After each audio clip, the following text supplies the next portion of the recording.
सभी प्यारे बच्चों को नमस्कार। तो इस वीडियो में राहुल एग्जाम एक्सप्रेस यानी क्लास 10th का जो अनसोल्ड पेपर है वो आपको हल कराने वाला हूँ।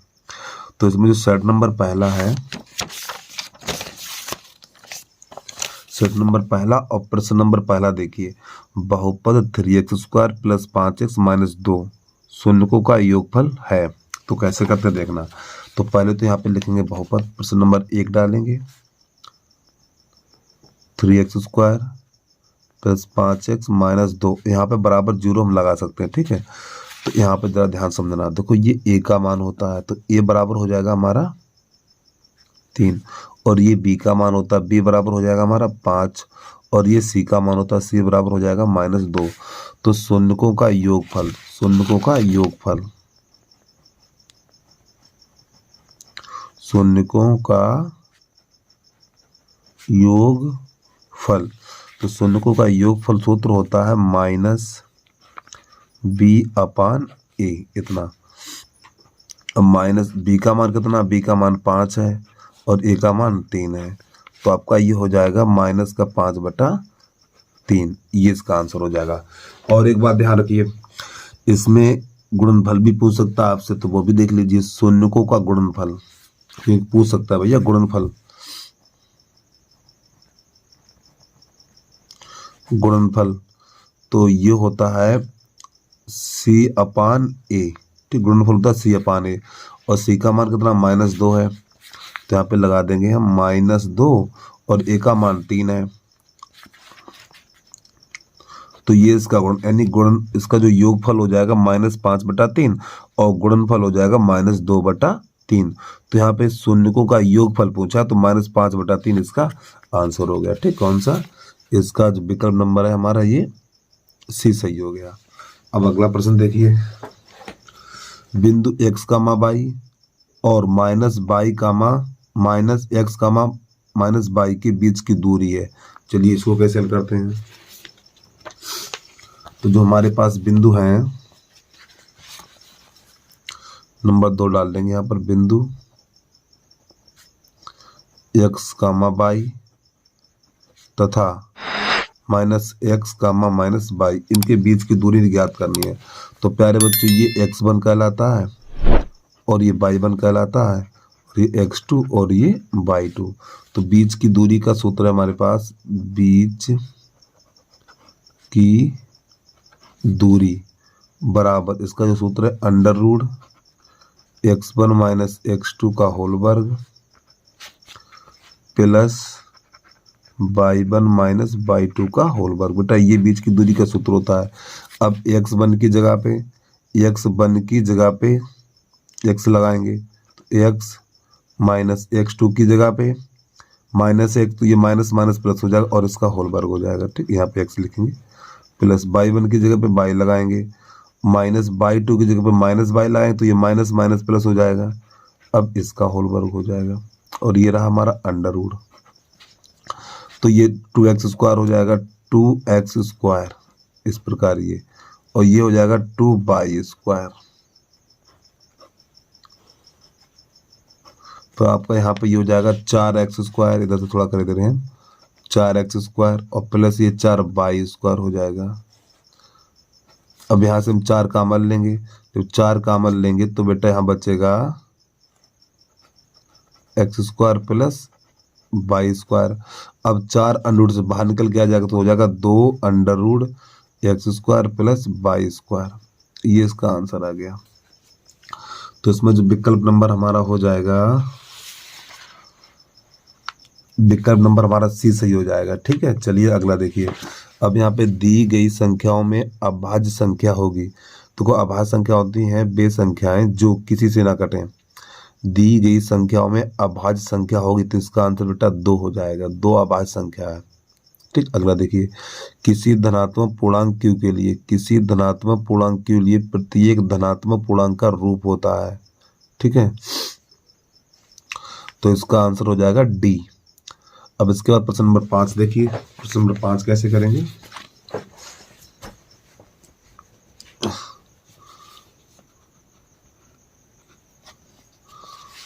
तो 5 नंबर है हमारा ये, साइन ए प्लस बी बराबर अंडर रूट 3/2। ठीक है, तो बेटा देखो यहाँ पे साइन है, तो साइन में ही देखिए कि अंडर रूट 3/2 किसका मान होता है। तो साइन ए प्लस बी बराबर साइन 60 का मान होता है। ठीक है, ये 60 का मान अंडर रूट 3/2 होता है। साइन से साइन कट जाएगा, तो ए प्लस बी बराबर 60 अंश। ये निकला समीकरण नंबर 1 हमारा। अब ये उठाइए यहाँ पे कॉस, यहाँ पे लेंगे cos A minus B, cos A minus B बराबर अंडर रूट 3/2। अब यहाँ पे कॉस है तो कॉस में ही देखिए ये मान किसका है, तो ये 30 का है।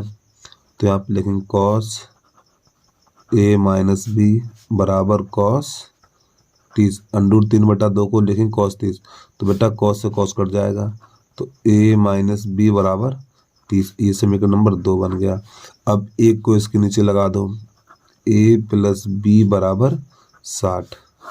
अब यहाँ से बी से बी कट गया, तो ए और ए 2a बराबर 90 हो जाएगा। 2 एकन 2, ये 45 हो जाएगा। तो ए बराबर 45 अंश।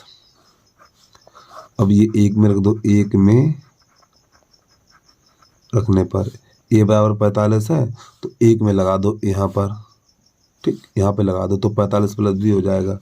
तो हम यहाँ पे लिखेंगे 45 प्लस बी बराबर 60 और 45 को उधर भेज देंगे, तो b बराबर 60 माइनस 45, तो b बराबर निकलेगा हमारा 15 अंश। ठीक, तो ये आंसर आ गया। a का मान 45 निकला और b का मान 15 निकला। तो प्रश्न तो आप एक बार पूरा देख लें। अब आंसर कौन सा है वो भी देख लें हम। तो 45 और 15 a b के मान क्रमशः हैं। तो देखो a का मान निकला हमारा 45 15, ये बेटा इसका सी हो जाएगा विकल्प नंबर ये। चौथे का ये था, तीसरे का ये था, और इसके बाद है दूसरे का ये वाला था विकल्प आपका। ठीक है, चलिए अब प्रश्न नंबर है हम 6 करके दिखा रहे हैं। अभी हमारा प्रश्न नंबर 6 है। ठीक, प्रश्न नंबर 6 को कैसे करेंगे ज़रा ध्यान समझना। तो यहाँ पे 1 माइनस ये tan है, tan 30 का मान होता है 1/√3, और इस पे घात 2 है तो घात 2 लगा देंगे इस पर। ठीक है, बटा फिर 1 प्लस 1/√3 और इसके ऊपर घात 2 लगा देंगे। तो जब इसको थोड़ा और आगे लेके चलेंगे हम, तो ये 1 माइनस ये वर्ग करेंगे तो 1/3 हो जाएगा। यहाँ पर 1 प्लस यहाँ पे हो जाएगा 1/3, इसका अंडू हट जाएगा भैया, 1 का वर्ग 1, फिर अंडू 3 का वर्ग करेंगे 3 बन जाएगा। अब ये 3 एकन 3, इसके नीचे 1 कर लो ऐसे करके, और इसके नीचे 1 कर लो, तो इसका इसमें इसका इसमें, तो 3 एकन 3 और माइनस 1 एकन 1 और बटा पे 3 एकन 3 और फिर बटा 3 एकन 3 प्लस 1 एकन 1 और प्लस 3 एकन 3। तो बेटा यहाँ पे ये हर है, ये हर से हर कट जाएगा आपका, तो यहाँ बचेगा 2, यहाँ हो जाएगा 4, तो 2/4 हो जाएगा। तो 2 एकन 2 और 2 दूनी 4, तो 1/2 निकल के आएगा। ये हमारा आंसर आ गया। ठीक है, चलिए प्रश्न को पूरा देख लें और ये भी देख लेंगे विकल्प कौन सा सही है इसमें। वीडियो को रोक के आराम से नोट कर लिया करें। तो 1/2 कहाँ पर है, 1/2 ये रहा। अब प्रश्न नंबर 7 है, यदि समीकरण x² - 4x + k का एक मूल 6 है तो k का मान ज्ञात कीजिए। देखो प्यारे बच्चों, सेट नंबर पहला बहुत ही जबरदस्त बता रहा हूँ, एक प्रश्न लगाना इसका बता रहा हूँ, बहुत बढ़िया सवाल है इसके। यदि समीकरण x² - 4x + k = 0 का एक मूल 6 है, ठीक, तो k का मान ज्ञात कीजिए। चलिए इसको कैसे करते हैं देखना। प्रश्न तो आपने देख लिया, तो यहाँ पे लिखेंगे हम नंबर 7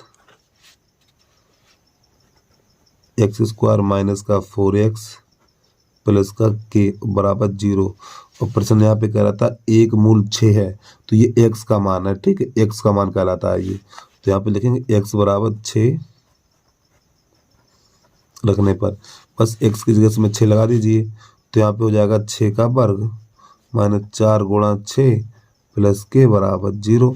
तो बेटा यहाँ पे 36 हो जाएगा, यहाँ पे हो जाएगा 24 और प्लस k = 0। तो यहाँ कितना बचेगा हमारा, ये यहाँ पर बचेगा 12, कितना बचेगा ये 12, तो 12 प्लस के बराबर 0, अब 12 को उधर भेज देंगे तो के बराबर हो जाएगा माइनस का 12, ये इसका आंसर आ गया। तो इसका विकल्प नंबर ए सही हो गया आपका। ठीक है, चलिए अगला देखिए प्रश्न नंबर।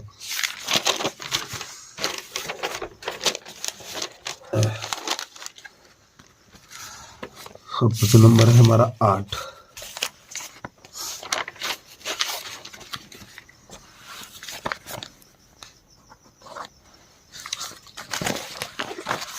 आठ नंबर क्या कर रहा है, दो संख्याओं का योगफल 24 है। ठीक है, दो संख्याओं का योगफल 24 है, उनमें से एक संख्या दूसरी संख्या की दोगुनी है। अब देखो इसका योगफल कितना है, योगफल इसका है 24। ठीक, और एक संख्या दूसरी संख्या की दोगुनी है, तो संख्या ज्ञात करिए। तो यहाँ पे कौन सा हो सकता है, देखो दो संख्याओं का योग 24 होना चाहिए। देखो ये आंसर देख के लगा दो। देखो दो संख्याओं का योग 24, देखो योग 24 किसका है, 12 6 18 24 नहीं है। अब यहाँ पर 14 7 21, इसका योग 24 नहीं है। अब 18 और 18 9 27, इसका योग 24 नहीं है। अब 16 8 24, ये 24 है, तो ये इसका आंसर हो गया, लगाने की जरूरत नहीं है। अरे भैया दो संख्याओं का योगफल 24 है, तो इसमें देखो दो संख्याओं का योग 24 किसका है, इसका 24 नहीं है, इसका नहीं है, इसका नहीं है, और इसका 24 है, तो ये वाला सही हो गया। ठीक है, और चलो अगर आप कह रहे हो तो हम लगा के भी दिखाई दे रहे हैं। देखो दो संख्याओं का योगफल 24 है। ठीक है, तो माना दो संख्या हमारे पास है, माना दो संख्याएं बराबर है हमारी x तथा y।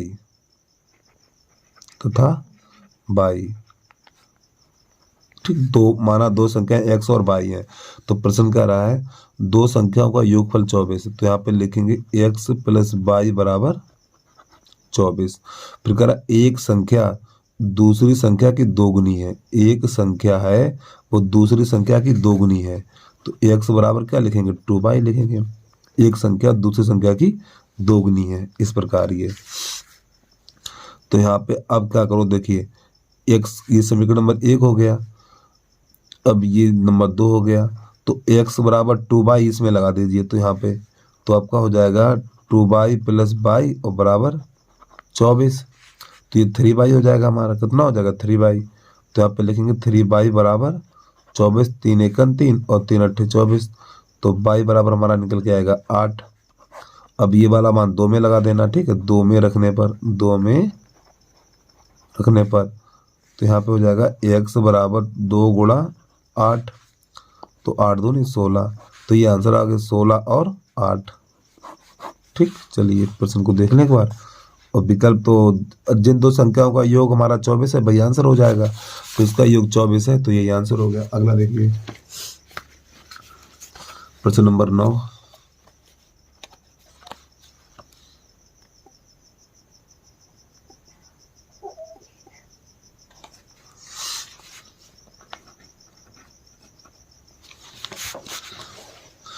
प्रश्न नंबर 9 है हमारा, त्रिभुज ABC। यहाँ पे दो त्रिभुज हैं, पहले तो हम बनाने भाई दो त्रिभुज छोटे छोटे।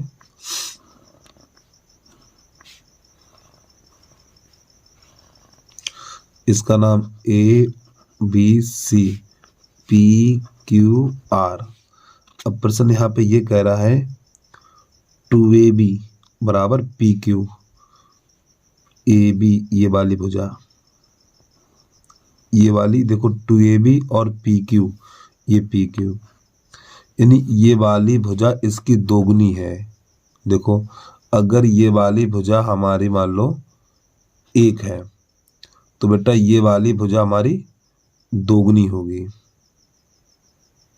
नहीं ये 2 होगी, तो ये 1 होगी। ठीक, ये यहाँ पे लिखा हुआ है ना BC बराबर 8 है, तो ये BC की माप 8 है, इसकी माप 8 है, हमारी कितनी है।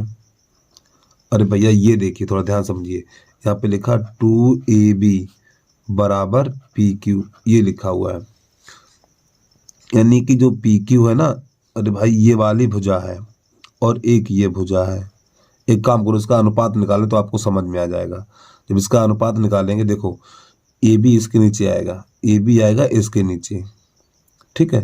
तो आपको यहाँ पे हो जाएगा 2 बराबर पी क्यू बटा ए बी। अब इसके नीचे 1 कर सकते हैं हम, इसके नीचे 1।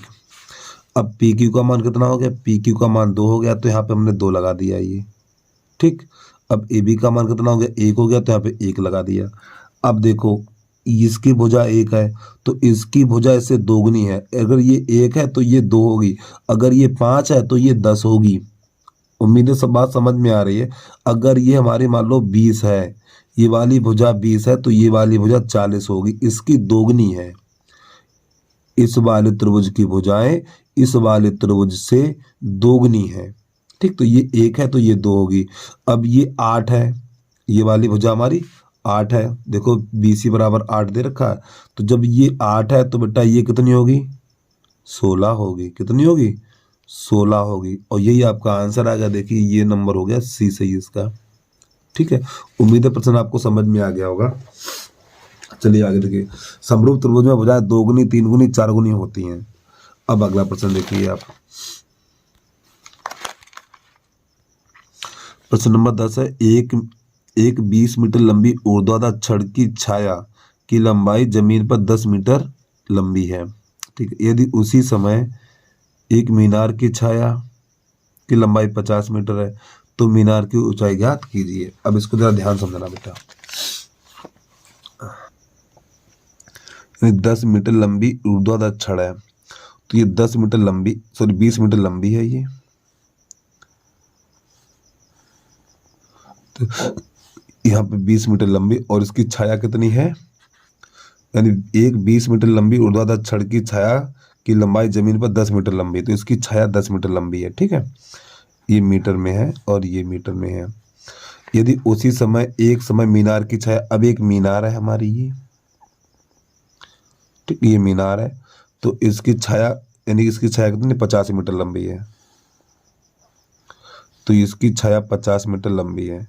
तो इसका नाम ABCPQR। तो मीनार की ऊंचाई H ज्ञात कीजिए। तो कैसे करेंगे, देखो इसकी ऊंचाई बटा इसकी ऊंचाई यानी 20 बटा H। अब इसके बाद इसकी छाया बटा इसकी छाया 10 बटा 50। अरे भैया इसकी संगत भुजाओं का अनुपात लिखा जाएगा। इसकी 20 है तो इसकी H है। त्रिभुज का सवाल है, ये प्रश्नावली शायद लास्ट की है, यानी 6.4 या 5.3 की होगी प्रश्नावली ये। देखो इसकी ऊंचाई बटा इसकी ऊंचाई, इसका आधार अर्थात इसकी छाया बटा इसकी छाया। अब इसको हल कर दीजिए, 0 से 0 काट दीजिए, कैसे गुणा कर दो, H का 1 में करेंगे H हो जाएगा और 50 दूनी 100 हो जाएगा। तो जो मीनार की छाया निकली वो कितनी निकली हमारी, 100 मीटर निकल के आ गई, ठीक। ये आंसर हो गया। ये आप ऐसे भी समझ सकते हो, देखो यहाँ पे ये कितनी है 20 है तो इसका आधा हो गया, यानी कि ये छाया कितनी है, इसकी छाया है हमारी 20 मीटर, छाया है 20 मीटर, तो इसकी लंबाई से ऊंचाई इसकी दोगुनी है, तो इसकी जो छाया है वो 50 मीटर है, तो जो लंबाई होगी इसकी इससे दोगुनी होगी, 100 हो जाएगी। ऐसे भी कर सकते हैं आप। अब इसके बाद प्रश्न नंबर 11 है,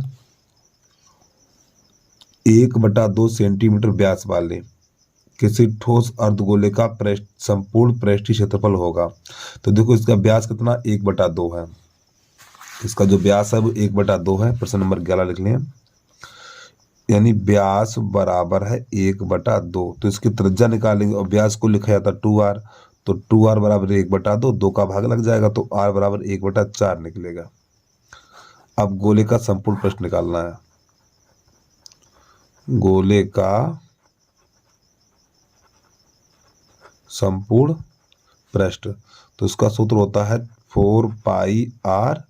तो देखिए इसका मान हो जाएगा 4 और पाई का मान इसमें है कि नहीं है, पाई का मान ना लगाएं आप, पाई और आर का मान 1/4 है, आर का मान 1/4, तो 1/4 गुणा 1/4, ये 4 से 4 कट जाएगा, तो इसका आंसर निकलेगा π/4 वर्ग इकाई। ये इसका आंसर आ गया, ठीक है। चलिए नोट कर लीजिए जल्दी से।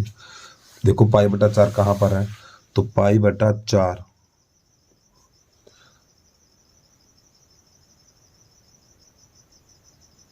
और तेरी की देखो अर्धगोले का बेटा बोला किसने, यानी इसने बोला अर्धगोले का, तो यहाँ पे 4 की जगह पे 2 हो जाएगा। तो 4 की जगह पे 2 हो जाएगा, ठीक है।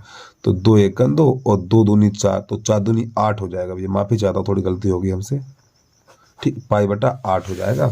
तो पाई बटा 8 ये पहला विकल्प इसका सही हो जाएगा। चलिए अगला देखिए प्रश्न नंबर, आप प्रश्न नंबर 12 कैसे करते हैं। प्रश्न नंबर 12 है 6 सेंटीमीटर त्रिज्या वाले वृत्त का एक चाप केंद्र पर 60 अंश का कोण अंतरित करता है, तो त्रिज्यखंड का क्षेत्रफल ज्ञात कीजिए। तो देखो ये बन गई त्रिज्या और ये आपका थीटा कोण बन गया। तो यहाँ पे लिखेंगे r बराबर 6 सेंटीमीटर और थीटा बराबर हमारा हो जाएगा 60 अंश। तो त्रिज्यखंड का क्षेत्रफल, त्रिज्यखंड का क्षेत्रफल, तो इसके त्रिज्यखंड का क्षेत्रफल का सूत्र होता है पाई r स्क्वायर थीटा और बटा 360। तो पाई का मान कहाँ गया यार, पाई का मान नहीं लगाना, देखो आंसर पाई में दे रहा है तो पाई का मान नहीं लगाना है। तो पाई और आर का मान कितना है 6 गुणा 6 और थीटा का मान 60 है और बटा 360। अब आपका 6 गुणा, पहले तो पाई लिख दीजिए, ये 6 का 6 में करेंगे 36 और गुणा 60 और बटा 360। 1 0 से 1 0 निकल जाएगा और 36 से 36 निकल जाएगा। तो यहाँ पे पाई बचा, यहाँ पे 6 बचा हुआ, तो 6 पाई हो जाएगा आपका वर्ग इकाई, ठीक है। वर्ग सेंटीमीटर लिखा जाएगा यहाँ पे क्योंकि वजह सेंटीमीटर में है, तो यहाँ पे सेंटीमीटर लिख देना, ठीक है। चलिए अगला देखिए, यानी इसका आंसर आ गया 6 पाई। तो 6 पाई कहाँ पर है, इसका विकल्प नंबर सी हो जाएगा और इसका ए हो जाएगा। अब इसके बाद अगला प्रश्न है नंबर 13। तो प्रश्न नंबर 13, एक वृत्ताकार पार्क के चारों ओर समान चौड़ाई का पथ है, एक पथ है, ठीक है। वृत्ताकार पथ का व्यास, बाह्य तथा आंतरिक परिधियों का अंतर इतना है, तो पथ की चौड़ाई ज्ञात करिए। चलिए कैसे करते हैं इस प्रश्न को, जरा ध्यान समझना। देखो एक ये वृत्ताकार हमारा पथ है ये, ठीक है। अब ये कहलाती हमारी, इसके बीच में केंद्र होगा, इसके बीच में केंद्र होगा, ठीक। ये कुछ नहीं है, इसके बीच में केंद्र होगा, तो बेटा ये कहलाती है हमारी आंतरिक त्रिज्या, जिसे हम R2 से लिखते हैं, ठीक है। फिर ये कहलाती है बाहरी त्रिज्या, ये हमारी क्या कहलाएगी बेटा, ये कहलाएगी बाहरी त्रिज्या हमारी, ठीक है, जिसे हम R1 बोलते हैं। तो प्रश्न कह रहा है यहाँ पर, कहाँ चला गया, एक वृत्ताकार पथ का आंतरिक यानी बाहरी व आंतरिक परिधियों का अंतर इतना है, तो पथ की चौड़ाई ज्ञात करिए। तो हमें पथ की चौड़ाई ज्ञात करना, अर्थात हमें क्या बताना है, R1 माइनस R2 का मान बताना है, ठीक है, ये बताना R1 माइनस R2 का मान। चलिए तो यहाँ पे पहले इसकी परिधि, इसकी परिधि, तो देखो इसकी परिधि क्या होती है 2 पाई R1, क्योंकि R1 क्यों, क्योंकि इसकी त्रिज्या R1 है। फिर इस अंदर वाले की परिधि तो 2 पाई R2 और इसकी त्रिज्या R2 है, ठीक। तो इन दोनों का अंतर, तो यहाँ पे लिखेंगे 2 पाई R1 माइनस, ठीक, 2 पाई R2 और बराबर 132। अब यहाँ से हम 2 पाई कॉमन ले लेंगे, तो R1 माइनस R2 बराबर 132। तो 2 एकन 2 और 2 छंग 12 और 2 छंग 12 इतना हो जाएगा। अब पाई का मान 22/7 लगा देना, 22/7 R1 माइनस R2 बराबर 66। देखो 22 एकन 22 और 22 तियाँ 66। अब ये 7 तियाँ 21 बन जाएगा, तो R1 माइनस R2 बराबर 21 सेंटीमीटर। प्यारे बच्चों यही आपका 21, ये भुजा किस में है ये भी तो देख लें यार, भुजा मीटर में है ये, तो मीटर में ही आंसर आएगा आपका। तो ये 21 मीटर, ये इसका आंसर आ गया। तो ये R1 R2 का है ना, ये पथ की चौड़ाई कहलाती है आपकी, जो R1 माइनस R2 है ये पथ की चौड़ाई कहलाती है। तो इसका आंसर आ जाएगा 21 मीटर। उम्मीद है प्रश्न आपको समझ में आ गया होगा। तो यहाँ पे 21 मीटर पे आप टिक लगा दीजिए यहाँ पर, ठीक है। अगला प्रश्न देखिए आप, एक बार इसको देख लें पूरा। प्रश्न नंबर है हमारा 14 होगा शायद। अब प्रश्न नंबर 14 है, एक समबाहु त्रिभुज ABC में भुजा AB की माध्यिका CD है, AB की माध्यिका CD है, तो CD स्क्वायर का मान होगा। चलिए कैसे करते हैं देखना। तो यहाँ पे एक समबाहु त्रिभुज बनाएंगे हम।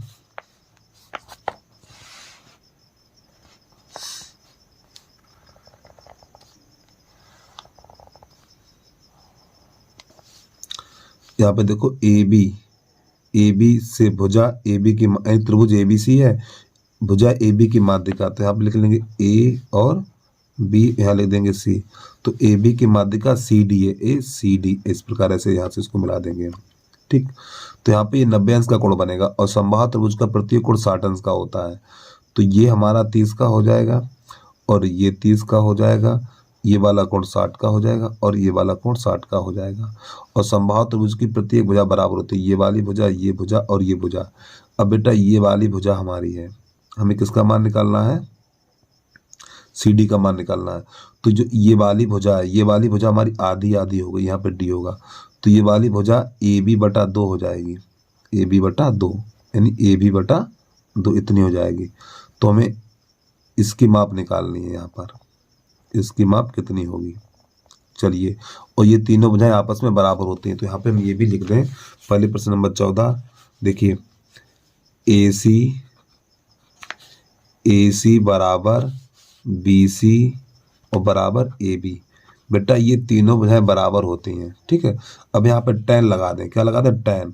तो tan 60 और tan होता लंब बटा आधार, tan 60 लगा दिया और tan होता लंब बटा आधार। और चाहो तो आप पाइथागोरस प्रमेय से भी लगा सकते हो। चलो पाइथागोरस प्रमेय से लगा दें हम, हटाओ ये ना लगाओ। वैसे यहाँ से अगर आता तो अच्छी बात है, चलो इससे भी देख लो। यहाँ पे tan 60 लगा दिया, जब हमने tan 60 लगाया और tan होता लंब बटा आधार, तो ये लंब क्या बन जाएगा? DC का वर्ग, ठीक है। और बटा इसका आधार क्या है? AD। अरे भैया ये वाली भुजा कितनी हमारी? CD का वर्ग, और ये वाली कितनी? AB का वर्ग, AB का वर्ग बटा 2, और इसका होल वर्ग हो जाएगा। और होल वर्ग क्यों होगा यार? ये थोड़ी ना, कुछ नहीं होगा ये। अब इसके बाद tan 60 का मान होता है √3, तो यहाँ पे √3 बराबर, तो आपका DC और बटा AB, और ये 2 चला जाएगा ऊपर, तो यहाँ पे हो जाएगा इतना। अब इसका कैसे गुणा कर दो, जब इसका कैसे गुणा करेंगे हम, इसके नीचे 1 कर लो इस प्रकार ये, तो इसका इसमें 2DC बराबर, इसका इसमें करेंगे तो √3 AB हो जाएगा।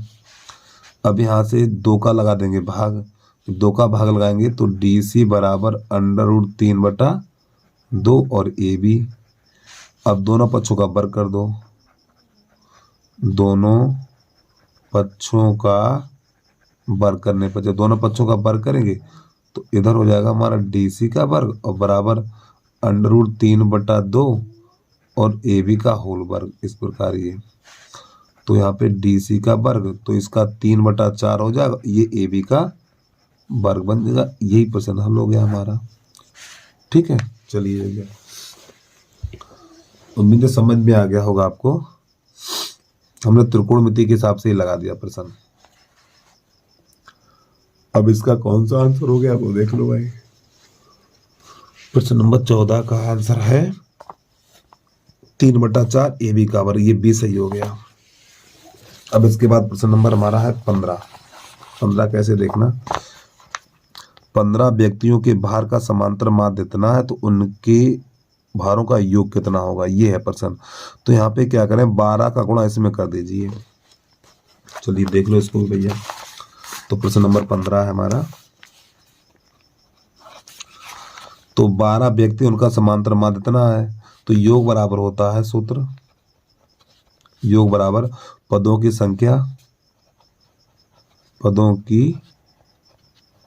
संख्या गुणा माध्य, ये है। मान लगा दीजिए 12 गुणा 45.6, ठीक, इसका गुणा कर देंगे अब हम।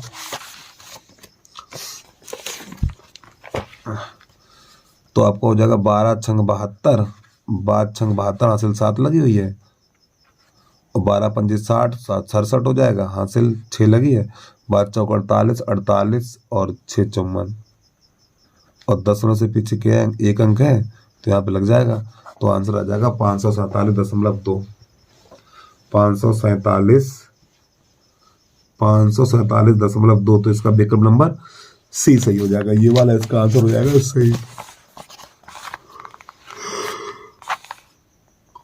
ये वाला सही हो जाएगा। ठीक है, अब अगला देखिए 3, 4, 6 और x का समांतर माध्य 5 है, तो x का मान कितना होगा। प्रश्न आपने देख लिया। ठीक है,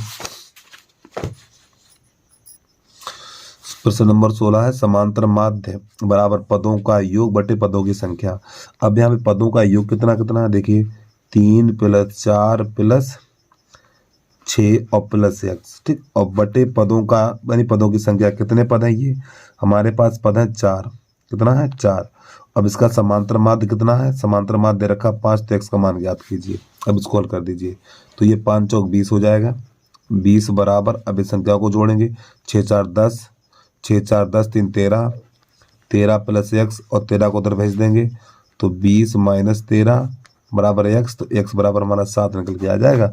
अब विकल्प नंबर इसका सी सही हो जाएगा। ठीक है, चलिए अगला देखिए प्रश्न नंबर हमारा 17 है। x - 1/x बराबर 1, इसका हमें विभक्त कर ज्ञात करना है।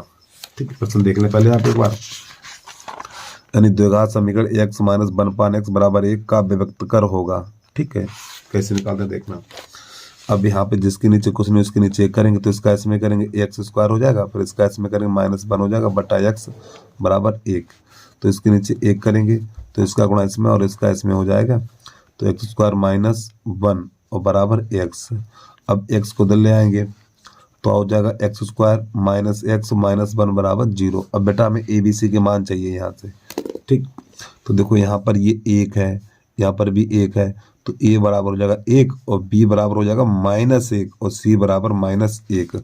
अब इसका हमें निकालना विभक्त कर, तो विभक्त कर जो हम होता हमारा d बराबर b² - 4ac होता है। ये मान लगा दीजिए, तो b का मान -1 का वर्ग -4 और गुणा a का मान 1 और c का मान है हमारा कितना, तो ये c का भी मान -1 है ना, -1 यहाँ लगा देंगे ऐसे करके। अब इसको हल कर दीजिए, तो 1 का वर्ग 1 माइनस माइनस प्लस, ये 4 हो जाएगा, 4 × 4। अब ये 5 हो गया इसका आंसर। ठीक है, देख लो भैया कहाँ पे 5 है, उसी पे टिक लगा दीजिए अपना। विकल्प नंबर डी सही हो जाएगा इसका। अब इसके बाद प्रश्न नंबर हमारा है 18। 18 प्रश्न क्या करा, देखो किसी आयताकार खेत का क्षेत्रफल 30 वर्ग मीटर है। चलो, यदि उसकी चौड़ाई से 1 मीटर अधिक है, यदि उसकी चौड़ाई से 1 मीटर अधिक हो, तो उन्हें ज्ञात करने के लिए द्विघात समीकरण होगा। तो बेटा प्रश्न नंबर 18 ये थोड़ा गलती होगी इसमें टाइप करने में। देखो बता दें, किसी आयताकार खेत का क्षेत्रफल इतना मीटर है, यदि उसकी लंबाई चौड़ाई से 1 मीटर अधिक है, ठीक है, तो उन्हें ज्ञात करने के लिए द्विघात समीकरण होगा। देखिए अब यहाँ समझ लो, तो यहाँ पे चौड़ाई यानी कि लंबाई चौड़ाई से 1 मीटर अधिक है, तो यहाँ पे लिखेंगे नंबर 18 है हमारा, तो माना चौड़ाई बराबर हमारी x है, जो लंबाई है चौड़ाई से 1 मीटर अधिक है। ठीक है, तो यहाँ पे लिखेंगे आयत का क्षेत्रफल बराबर कितना दे रखा है, 30 वर्ग मीटर दे रखा है, और आयत का क्षेत्रफल होता है लंबाई गुणा चौड़ाई बराबर 30। अब लंबाई हमारी कितनी x है, तो x + 1 और चौड़ाई कितनी x है और बराबर 30। x का अंदर गुणा कर देंगे, तो ये x² + x बन जाए बराबर 30 हो जाएगा। 30 को इधर ले आएंगे, तो x² + x और माइनस का 30 बराबर 0। अब ये कौन सा समीकरण है वो देख लो, x² + x - 30, तो आपका ये हो जाएगा। अब प्रश्न नंबर हमारा है 19। इसी बारंबारता बंटन के लिए माध्य हमारा कितना है, माध्य हमारा 200 यानी कि 26.1 है, और माध्यक हमारा है 25.8। तो बंटन के लिए बहुलक का माप होगा। चलिए, तो देखो माध्य कितना है हमारा 26.1 और माध्यक है हमारा यानी 25.8, तो ये मान लगा दीजिए। तो ये हमारा सूत्र होता है देखो 3 गुणा, तो जो इसका माध्यक है हमारा 25 है, हाँ 25.8 और -2 गुणा और माध्य इसमें है 26.1। अब इसको हल कर दीजिए तो 8 या 24 के 4 हासिल 2 और 8 या 24 के 4 हासिल 2, 3 पंजे 15 2 17 हासिल 1 और 3 दूनी 6 और 1 7 और यहाँ पे लग जाएगा दशमलव -2 एकन 2 2 छंग 12 2 दूनी 4 1 5, इसका दशमलव यहाँ लग जाएगा। अब इसे घटा दीजिए, 4 में से 2 जाएगा 2 बचेगा और 7 में से 2 जाएगा 5 बचेगा, फिर 7 में से 5 जाएगा 2 बचेगा, तो 25.2 इसका आंसर आ गया।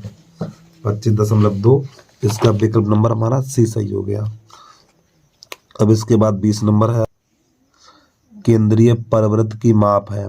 20 नंबर है केंद्रीय परवृत्त की माप है, तो बेटा इसको याद कर लेना बहुलक, ठीक है। केंद्रीय परवृत्त की माप कहलाती है बहुलक, ठीक है, तो ये इसका आंसर हो जाएगा।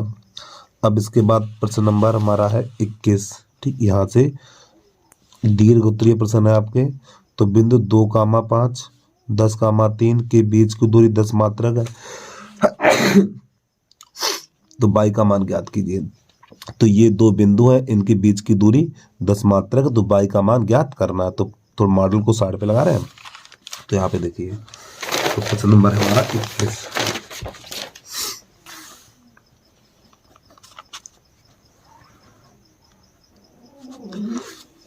21 का का डाल लीजिए, 21 का 2,22 तथा 10,3, तो बीच की दूरी सूत्र होता है under root x1 minus x2 का होल वर्ग प्लस y1 माइनस y2 का होल वर्ग, ये सूत्र होता है।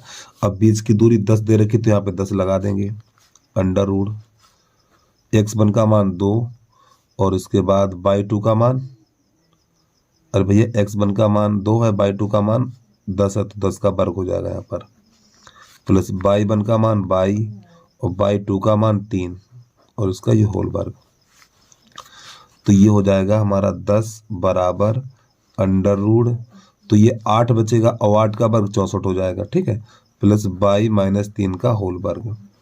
अब प्यारे बच्चों इधर से अंडर हटेगा, तो इधर से भैया अंडर हटेगा तो उधर घात लग जाएगी, तो 10 पे घात 2 बराबर 64 प्लस y माइनस 3 का होल वर्ग। इस प्रकार देखो इधर से ये अंडर हटेगा तो इधर घात लग जाएगी हमारी 2, ठीक। चलिए आगे देखिए, तो ये बन जाएगा 100, तो ये बन जाएगा 100 फिर 64 इधर लेके आएंगे तो माइनस का 64 हो जाएगा बराबर y माइनस 3 का होल वर्ग, इतना। तो अब यहाँ पर ये 100 में से 64 घटाएंगे तो हमारा बचेगा 36 बराबर y माइनस 3 का होल वर्ग। अब 36 को लिखेंगे 6 पे घात 2 बराबर y माइनस 3 का होल वर्ग, तो बेटा ये घात से घात कट जाएगी, तो यहाँ पर बचेगा 6 बराबर y माइनस 3 और 3 को उधर भेज देंगे, तो 3 को उधर भेजेंगे प्लस हो जाएगा, तो y बराबर हो जाएगा 6 प्लस 3, तो y बराबर हमारा 9 निकल के आएगा। यही प्रश्न का आंसर आ गया, ठीक है। चलिए एक बार प्रश्न को पूरा देख लें आप, इसका आंसर भी मिला लें।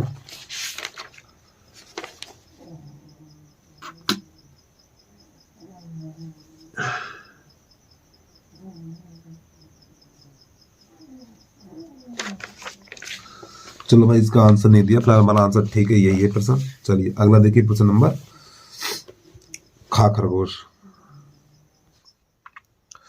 प्रश्न नंबर 21 का खा, x और 1/x का माध्य m है, फिर x पे घात 3 और 1/x पे घात 3 का माध्य क्या होगा। तो प्रश्न तो आपने देख लिया, तो इस प्रश्न को कैसे करेंगे देखना भैया।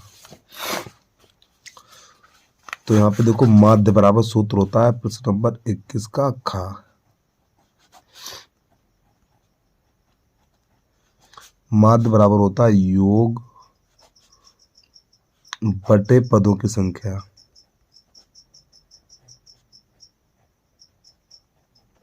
या पदों का योग भी ऊपर लिख सकते हैं। तो इसको कैसे करके देखना, तो इनका जो माध्य है वो m है और पद हमारे हैं x और 1/x, ये 2 पद हैं, तो बटा 2 करेंगे, ठीक है। यानी पदों का योग बटे पदों की संख्या और इनका माध्य m है, तो जिसके नीचे कुछ नहीं उसके नीचे 1 करेंगे, तो इसका गुणा इसमें करेंगे, तो x प्लस 1 बटा x और बराबर हो जाएगा हमारा 2m। अब यहाँ पे दोनों पक्षों का घन करेंगे हम, दोनों पक्षों का घन, तो दोनों पक्षों का घन करेंगे, दोनों पक्षों का घन करने पर, तो दोनों पक्षों का घन करेंगे तो x प्लस 1 बटा x का होल क्यूब बराबर 2 पे घात m का होल क्यूब इतना, तो ये a cube plus b cube plus 3a और b और कोष्टक अंदर a प्लस b और बराबर हो जाएगा 8 m पे घात 3 इतना, ठीक है। अब यहाँ से क्या करेंगे प्यारे बच्चों, ये x से x कट जाएगा, ये x से x कट जाएगा, तो यहाँ पे बचेगा x पे घात 3 प्लस 1 बटा x पे घात 3 और प्लस 3, और यहाँ पे x प्लस 1/x का मान कितना देखिए 2 है, तो इसके अंदर कोष्टक अंदर 2 लगा देंगे, 2m और बराबर 8m पे घात 3 इतना। अब इसको भेज देंगे उधर, तो x पे घात 3 प्लस 1 बटा x पे घात 3 बराबर 8m पे घात 3 और 2 3 6, तो माइनस का 6m हो जाएगा, तो इसका मान मिल गया हमें। तो बच्चों ये मान मिल गया तो हमें इसका योग मिल गया, तो यहाँ पे संख्या हमारे पास थी x पे घात 3 और 1 बटा x पे घात 3, इसका माध्य पूछा था, तो नई लाइन से लिखेंगे माध्य बराबर यानी पदों का योग और बटे पदों की संख्या, पदों का योग क्या है, यही तो 2 पद हैं, इन दोनों को जोड़ देंगे तो x पे घात 3 प्लस 1 बटा x पे घात 3 और बटा ये 2 पद है, 2 का भाग लग जाएगा। अब इसका मान निकाल चुके हैं, देखिए इसका मान कितना निकला, ये निकला हमारा, तो यहाँ पे रख देंगे हम 8m पे घात 3 और माइनस 6m और बटा 2। अब यहाँ से हम क्या करेंगे 2 कॉमन ले लेंगे, जब यहाँ से 2 कॉमन लेंगे तो आपका 4m पे घात 3 माइनस का 3m और बटा 2, ये 2 से 2 कट जाएगा, तो 4m पे घात 3 और माइनस 2 3m, ये आपका आंसर आ गया। एक बार प्रश्न को पूरा देख लें, ये बड़ा प्रश्न था भैया थोड़ा काफी, अब ये देखें थोड़ा, प्रश्न नंबर हमारा है 21 का गा, 2 अंकों वाली कितनी संख्याएं 3 से विभाजित हैं। तो अब आपको यहाँ पे एक चीज पता होनी चाहिए, 2 अंकों वाली संख्या खत्म कहाँ पे होती है, 99 पे खत्म होती है। अगर आप 100 लिखोगे तो वो 3 अंकों में पहुंच जाएगी, तो 2 अंकों वाली संख्याएं 99 पे खत्म होती हैं, ठीक है। और ये शुरू कहाँ से होती है, 10 से शुरू होती है, तो देखिए तो यानी 2 अंकों वाली संख्याएं 99 पे खत्म होती हैं और 10 से शुरू होती हैं। अब 3 से विभाजित, तो इसमें 3 का लगा दीजिए भाग, इन दोनों में लगा दीजिए 3 का भाग, तो जब हमें खाली भागफल चाहिए तो 3 त्रिका 9 और 3 त्रिका 9, ठीक है, और 3 त्रिका 9 खाली भागफल चाहिए, अरे भैया 3 त्रिका 9 और 3 त्रिका 9 और 3 त्रिका 9। अब यहाँ पे इसमें देख कितने का अंतर है, या घटा दीजिए, आप ऐसे मानिए से घटा दीजिए, ठीक है, यहाँ माइनस का चिन्ह लगा दो, तो 33 में से 3 घटाएगा तो कितना निकलेगा 30, यही आंसर आ जाएगा। और आगे लिखना 3 से विभाजित संख्या है, 3 से विभाजित, ठीक, बराबर 30 संख्याएं हैं, ये इसका आंसर आ गया। अब इसके बाद नंबर घाघड़ी है, प्रश्न तो देख लिया होगा आपने, घाघड़ी ध्रुव कैसे करते हैं। निम्नलिखित बारंबारता बंटन का माध्य ज्ञात कीजिए, ये सारणी बनी, तो पहले हम ये टेबल बना लें, फिर इसके बाद प्रश्न को करा रहे हैं।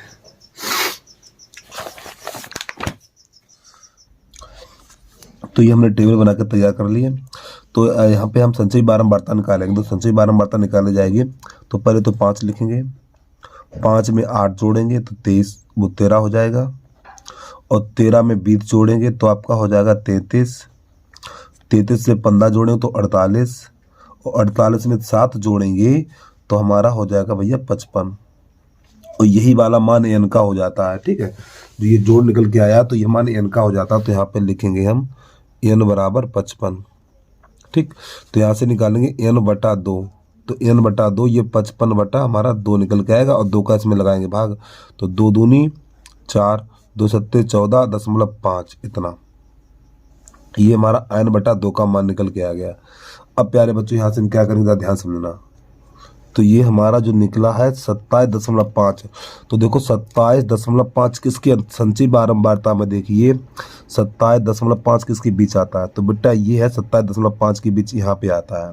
ठीक, तो अरे भाई आपको देखना 27.5 किसके बीच में आता है, 33 के बीच में आता है। ठीक है, तो इससे ऊपर वाला हो जाएगा ये CF संचयी बारंबारता। ठीक है, और इसके सामने वाली ये हो जाएगी हमारी AF, और इसके सामने और जाओगे तो ये बन जाएगा L, यानी L बराबर आपका हो जाएगा 20, EF बराबर हो जाएगा 20 और ये CF बराबर हो जाएगा हमारा 30 और n/2 बराबर 27.5 ये।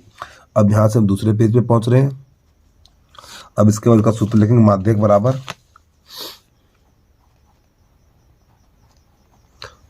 बराबर सूत्र होता है हमारा L plus n/2 minus CF और बटा F और इंटू H, ये सूत्र होता है हमारा। ठीक है, और देखो H क्या है यहाँ पर, ये देखिए कितने का अंतर है।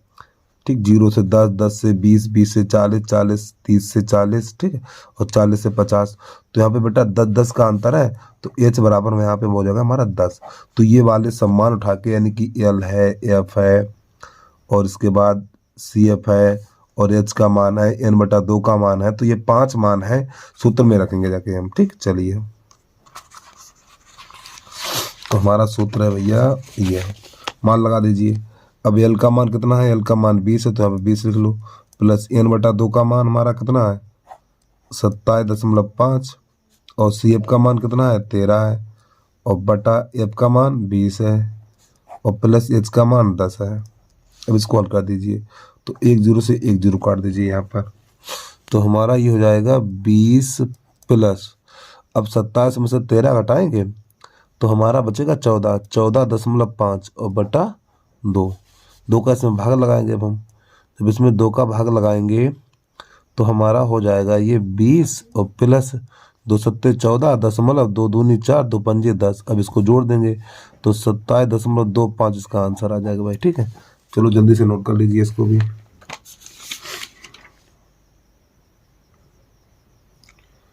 एक तो इसमें सबसे बड़ी बात ये कि आंसर नहीं दिए हुए हैं। चलो ठीक, हमारा आंसर सही है। एक बार इसको इधर भी देख लें, इसका थोड़ा भाग ये रहा इधर वाला हमारा। वीडियो को रोक के आराम से नोट कर लिया करें।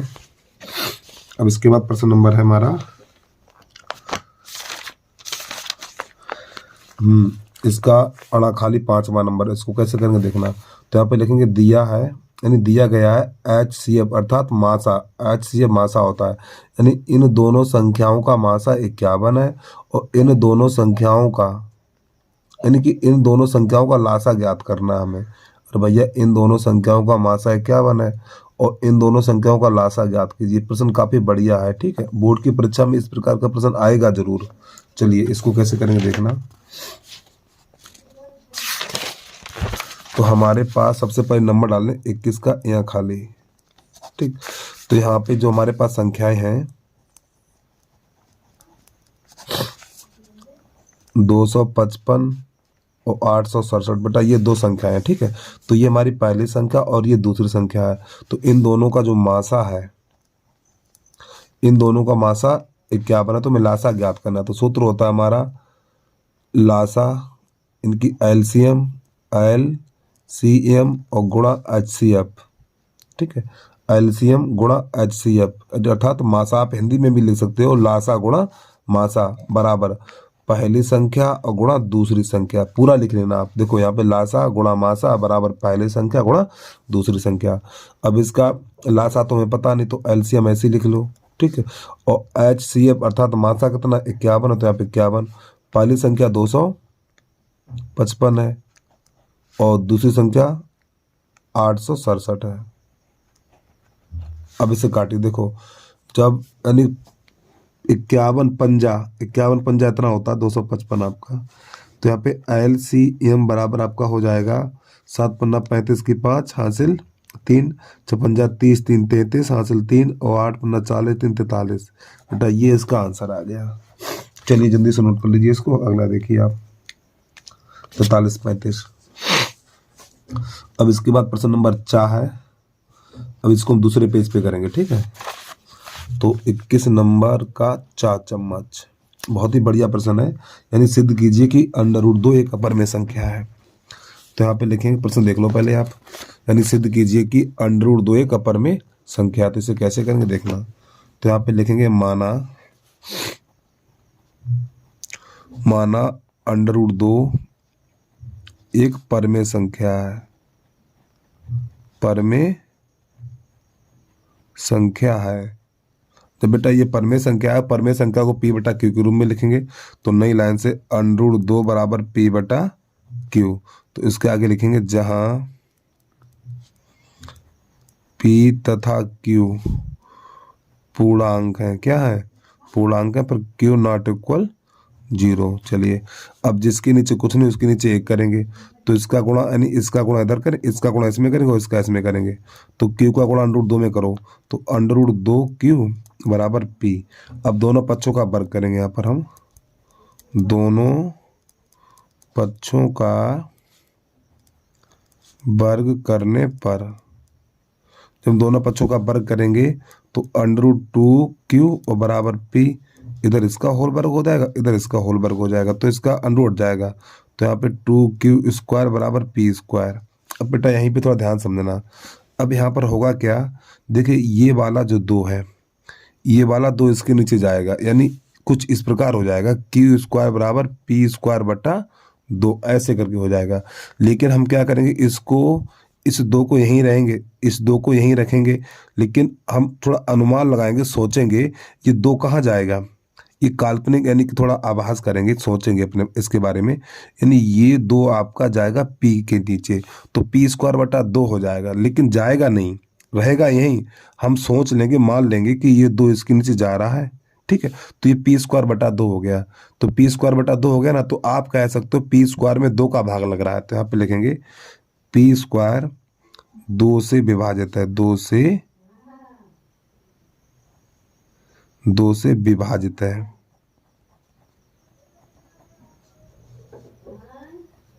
P² 2 से विभाजित है। फिर लिखेंगे P भी 2 से विभाजित है। और इसी को समीकरण नंबर 1 मान लेंगे। अब यहां से क्या करेंगे, ये वाला P है तो इसके P बराबर लिखेंगे 3, P बराबर 2 के रखने पर यहाँ पे 2 के, क्योंकि यहाँ पे जो संख्या होगी वही लिखी जाएगी। अगर यहाँ 5 है तो 5 के लिखेंगे, अगर यहाँ पे 3 है तो 3 के लिखेंगे। तो यहाँ पे 2 है तो 2 के लिखेंगे रखने पर, ठीक। तो इस P की जगह पे 2 के लगा देंगे। तो जब P की जगह पे 2 के लगाएंगे तो हमारा 2Q² बराबर 2K का होल वर्ग ये बन जाएगा जाके। तो ये हो जाएगा हमारा 2Q² और बराबर 2 दूनी 4K²। इतना। अब बेटा ये 2 से ये कट जाएगा, 2 बचेगा। तो यहाँ पर 2K² बराबर Q²। अब देखिए, अब ये हमारा Q कहाँ ये 2 कहाँ जाएगा, ये 2 जाएगा Q के नीचे। तो कुछ ऐसा बन जाएगा ना, Q² बटा 2, ठीक है। लेकिन लेके नहीं जाएंगे, छोड़ेंगे इसको यहीं पर हम। तो Q² 2 यानी Q² बटा 2 बन जाएगा। तो यहाँ पे लिखेंगे Q² कामा लगा के 2 से विभाजित है। 2 से विभाजित है, और विभाजित सही लिखना अपना, ठीक। 2 से विभाजित है ये। फिर इसके बाद 2Q भी 2 से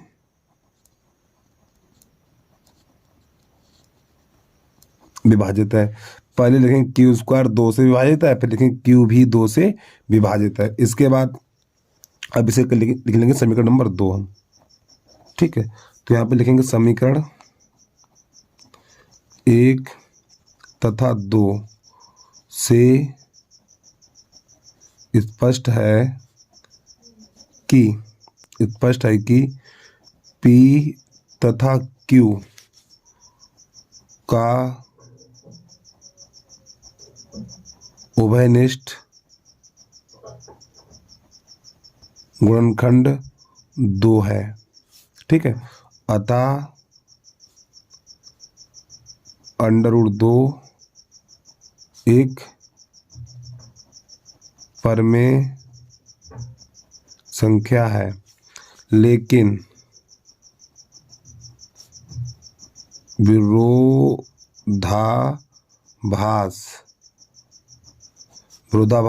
प्रमेय से √2 एक अपरिमेय संख्या है।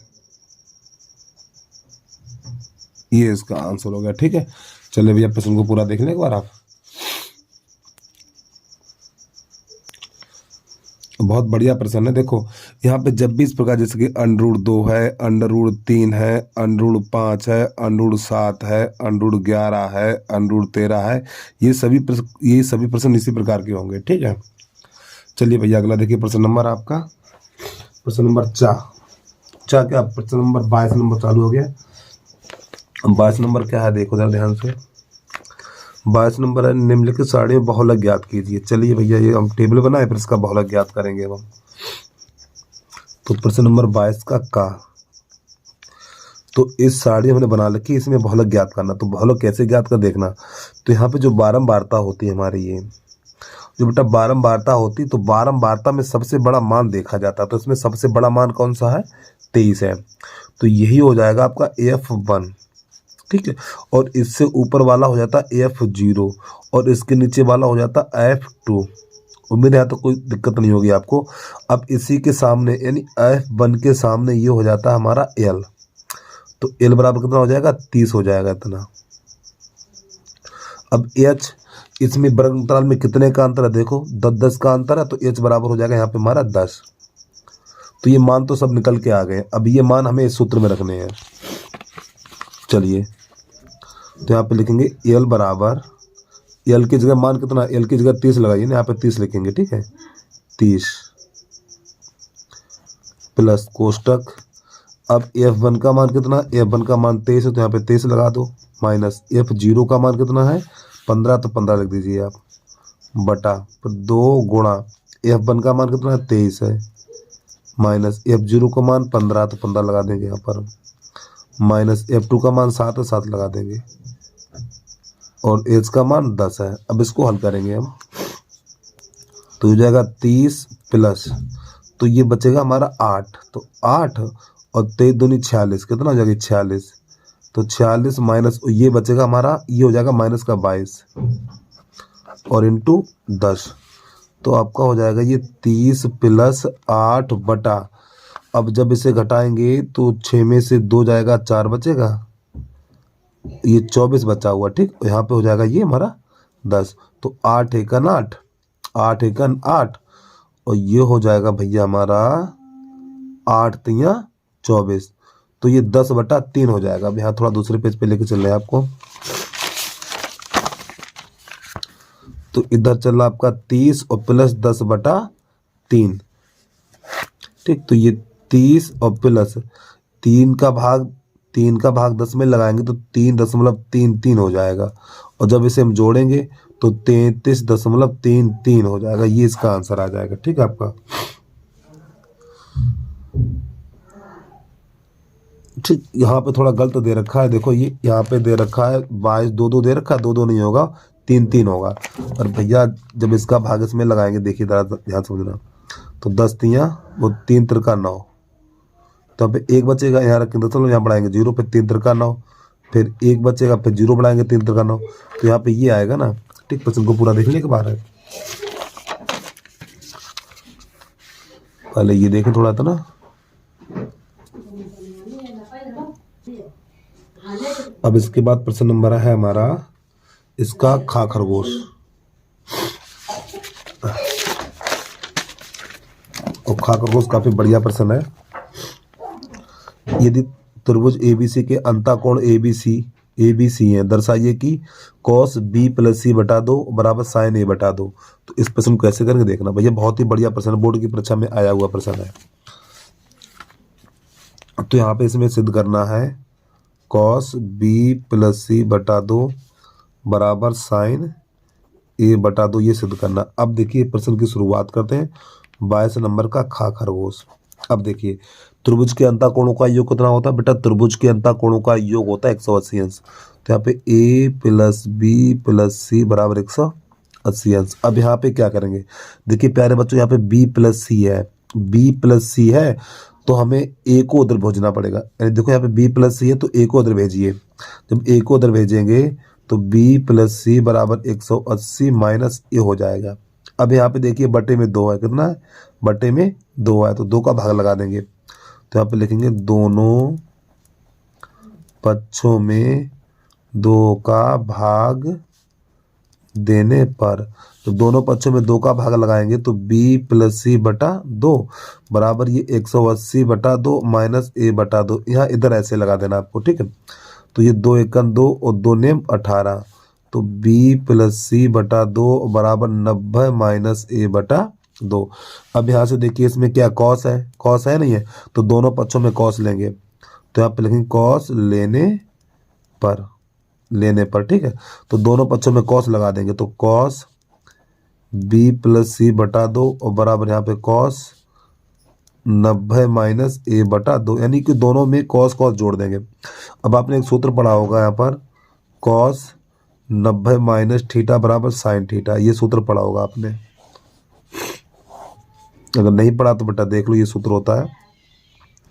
तो इधर वाला तो यही रहेगा, कॉस बी प्लस सी बटा 2, तो ये कॉस आपका साइन बन जाएगा साइन ए बटा 2, क्योंकि कॉस 90 माइनस थीटा है ना, तो कॉस साइन बन जाता और साइन थीटा की जगह पे ए बटा 2 लिख देंगे। यही हमारा सिद्ध हो गया। चलिए प्रश्न को पूरा देख लें आप।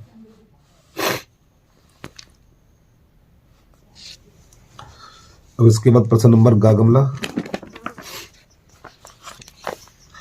दो संख्याओं का मासा 27 है, दो संख्याओं का मासा 27 है, लासा 162 है। यदि एक संख्या 54 है तो दूसरी संख्या ज्ञात कीजिए। कैसे करते देखना।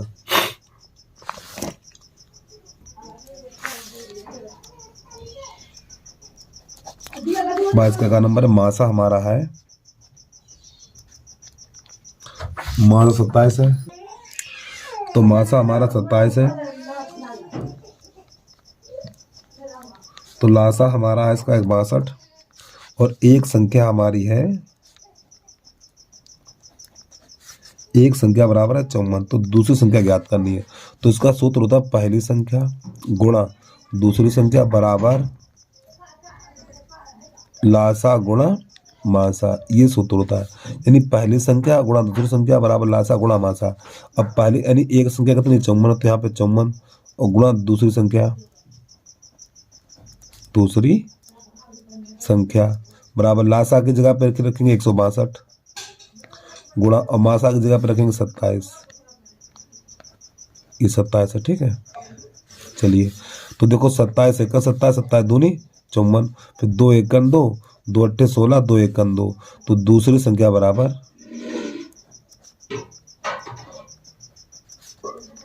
81 निकल के ये आपका आंसर आ गया। चलिए जल्दी शुरू करिए आप।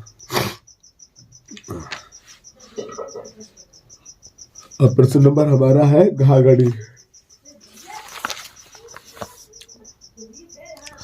द्विघात समीकरण x पे घात 4 माइनस 25 एक्स स्क्वायर प्लस 144 बराबर 0 को हल कीजिए।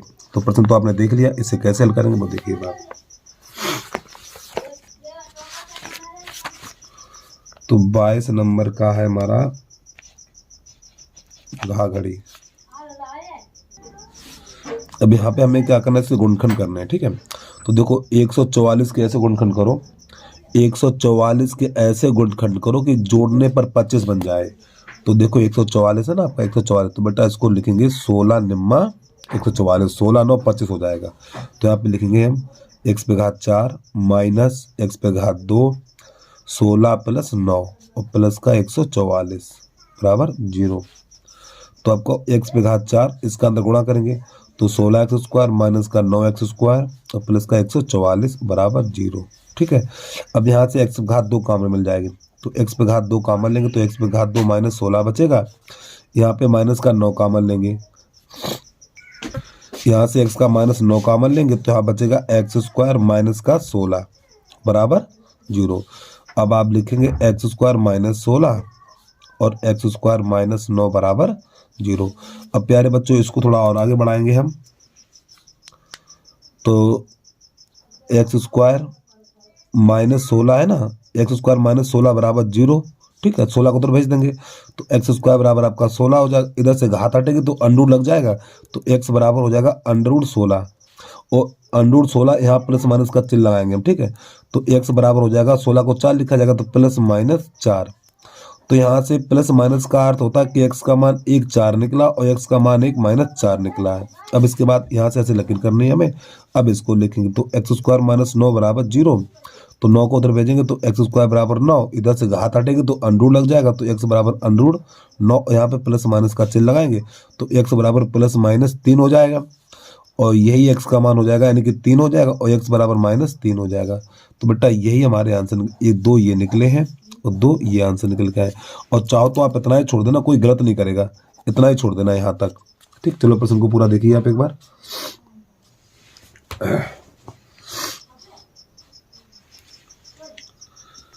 हाँ, और इसके यही आंसर दे रखा है। ठीक है, एक्स बराबर प्लस माइनस 4 और एक्स बराबर प्लस माइनस 3, यही आंसर दे रखा है। ठीक है, और प्यारे बच्चों यूट्यूब चैनल पे पहली बार आए हो तो यूट्यूब चैनल को सब्सक्राइब कर लो, वीडियो को लाइक कर लो और एक प्यारा सा कमेंट करके जरूर बता देना वीडियो आपको कैसा लगा है। और एक बात ध्यान रखा, जो भी आपको सेट का हल चाहिए वो कमेंट में लिख देना। प्रश्न नंबर हमारा 22वें का 5वां है। यदि एक त्रिभुज के एक कोण का अर्धक विपरीत भुजाओं का अर्धक है तो सिद्ध कीजिए कि त्रिभुज समद्विबाहु त्रिभुज है। अब देखो समद्विबाहु त्रिभुज की आपको परिभाषा पता होनी चाहिए। तो समद्विबाहु त्रिभुज क्या होता है? ऐसा त्रिभुज जिसकी 2 भुजाएं बराबर हो, ऐसा त्रिभुज जिसकी 2 भुजाएं बराबर हो समद्विबाहु त्रिभुज कहलाता है। चलिए कैसे करते हैं देखना प्रश्न। तो सबसे पहले 22 का यहाँ खाली यानी 5वां नंबर। तो पहले एक हमें बनाना त्रिभुज, इसका नाम ए बी और ये सी। ठीक है, अब मान के चले हमने कोण बी का अर्धक कर दिया। जैसे इसको अर्धक किया तो बेटा ये कोण और ये कोण इसके बराबर है और ये वाली भुजा इसके बराबर हो जाएगी। ठीक है, तो हमें सिद्ध करना है कि ये जो त्रिभुज है हमारा एक समद्विबाहु त्रिभुज है। तो यहाँ पे लिखेंगे आप, यहाँ पे लिखते हैं डी। ठीक है, दिया है त्रिभुज ए बी सी में, ए बी सी में कोण बी का अर्धक, कोण बी का अर्धक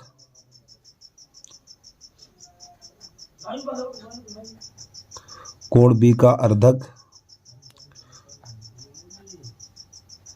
बिंदु डी पर मिलता है,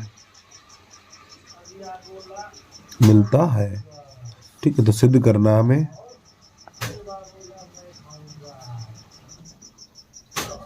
सिद्ध करना है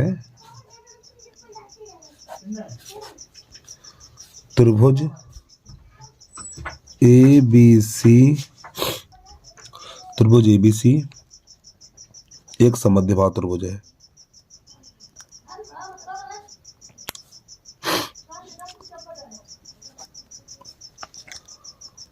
अब समद्विबाहु त्रिभुज को, यानी समद्विबाहु त्रिभुज कब होगा? इसकी 2 भुजाएं में बराबर दिखानी है। ठीक, तो हमें ये वाली दोनों भुजाएं बराबर दिखानी है। चलिए अब यहाँ से प्रश्न को हल करेंगे। तो यहाँ से लिखेंगे उपपत्ति। अब देखो बेटा क्या करेंगे, हम ये वाला त्रिभुज लेंगे, ये त्रिभुज लेंगे, फिर इसके नीचे वाला त्रिभुज लेंगे। तो यहाँ पे लिखेंगे त्रिभुज A B D, A B D तथा त्रिभुज C B D, C B D में। अब देखिए, देखो बेटा ये कोण इसके बराबर है नहीं है क्योंकि ये कोण अर्धक है, तो ये कोण इसके बराबर है। तो यहाँ पे लिखेंगे कोण A B D, A B D बराबर कोण C B D, C B D. ठीक, यानी ये कोण इसके बराबर हो जाएगा और इसके बाद ये वाली भुजा इसके बराबर है। तो यहाँ पे लिखेंगे ए डी बराबर बी सी और तरीके ए डी बराबर डी बी, डी है। ठीक है, ये डी बना हुआ आपका डी सी। अब ये दोनों चीजें हमें दी हुई हैं या ज्ञात हैं।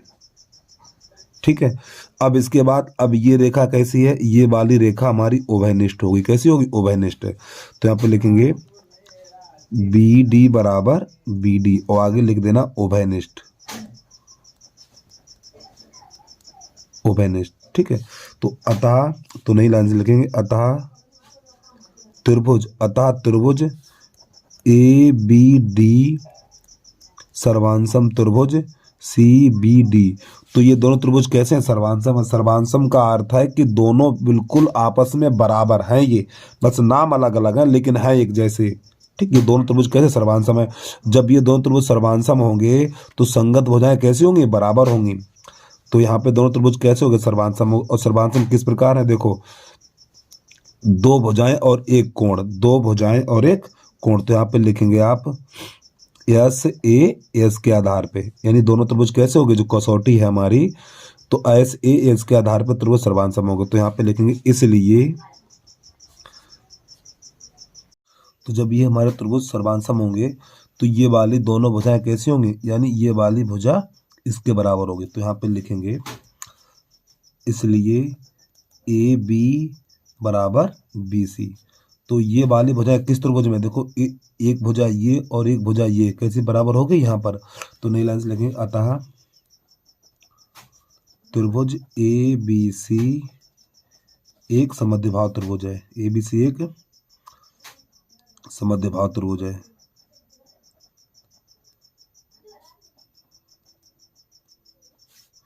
और देखो, यहाँ भुजाएं भी लिख सकते हैं या फिर आप ये कोण भी लिख सकते हैं, क्योंकि जब ये दोनों भुजाएं बराबर हैं, अच्छा, जब ये दोनों त्रिभुज सर्वांसम हैं ये वाले, तो बेटा ये दोनों कोण कैसे होंगे? हमारे बराबर होंगे। ये कोण इसके बराबर, ये कोण इसके बराबर और ये वाला कोण इसके बराबर होगा। आप यहाँ पे कोण भी लिख सकते हैं। ठीक है, या करके थोड़ा और काम अलग करके लिख लो यहाँ पे, या कोण ए बराबर कोण सी, कोण ए बराबर कोण सी, ऐसे भी लिख सकते हैं। ठीक है, आप कोण ए बराबर कोण सी। चलिए, ये प्रश्न आपका हल हो गया, जल्दी से नोट कर लीजिए इसको आप। अब ये प्रश्न नंबर हमारा है 22 का 4 चम्मच है। दो क्रमागत धन सम संख्याओं को ज्ञात कीजिए जिनके वर्गों का योगफल 240 है। तो देखो, दो क्रमागत धन सम संख्या है, तो यहाँ पे लिखेंगे माना, पहले तो 22 का नंबर 4, तो माना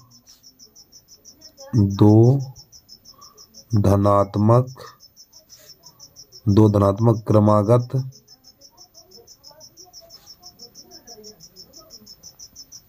संख्याएं x और x प्लस 2 ये है। अब इनके वर्गों का योगफल, तो देखो x square plus x plus 2 का होल वर्ग बराबर 340 है। तो यहाँ पे इसका होल वर्ग खोल देंगे तो ये एक्स स्क्वायर हो जाएगा प्लस एक्स स्क्वायर प्लस 4 हो जाएगा और प्लस का 4x हो जाएगा बराबर 340। ठीक, इतना। अब 340 को इधर लाएंगे तो एक्स स्क्वायर ये हो जाएगा 2x स्क्वायर और प्लस ये 4x और प्लस का 4, ये माइनस का 340 बराबर 0। तो हमारा हो जाएगा 2x स्क्वायर प्लस का 4x। अब यहाँ पे से घटाएंगे तो माइनस का 336 बचेगा बराबर 0। अब यहाँ पे देखो 2 का भाग लग रहा है। ठीक है, तो यहाँ पे देखो 2 का भाग देने पर, 2 का भाग देने पर जो 2 का भाग देंगे तो आपका एक्स स्क्वायर हो जाएगा और ये 2x हो जाएगा और माइनस 2 एकन 2 हो जाएगा और 2 छंग 12 2 अट्ठे 16 बराबर 0, इतना। ठीक, अब 168 मिला तो 168 के ऐसे गुणनखंड करो कि घटाने पर 2 बचे।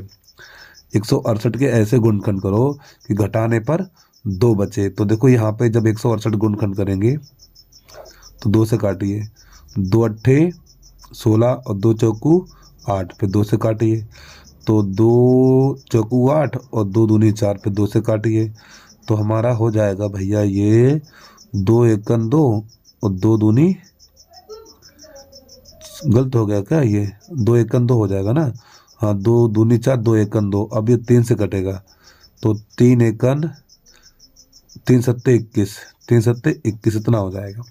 अब समझिए, तो देखो बेटा ये कितना बन गया? ये बन गया 12 और ये बन गया हमारा 14, तो 14 12 हो जाएंगे। ठीक है, तो यहाँ पे लिखेंगे हम एक्स स्क्वायर प्लस का 14x माइनस का 12x और माइनस का 168 बराबर 0।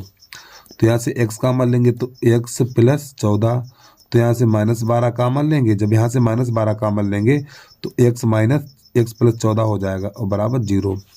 तो x प्लस 14 और x माइनस 12 बराबर 0, तो x प्लस 14 बराबर 0, तो एक्स बराबर -14। और बेटा ये वाला उत्तर आपका अमान्य हो जाएगा, अमान्य। ठीक है, अब यहाँ से लिखेंगे x -12 बराबर 0, 12 को उधर भेजेंगे तो x बराबर 12, तो ये आपका मान्य हो जाएगा। तो हमारे पास दो संख्याएं थी, एक x और एक x+1, तो संख्याएं बराबर लिखेंगे आप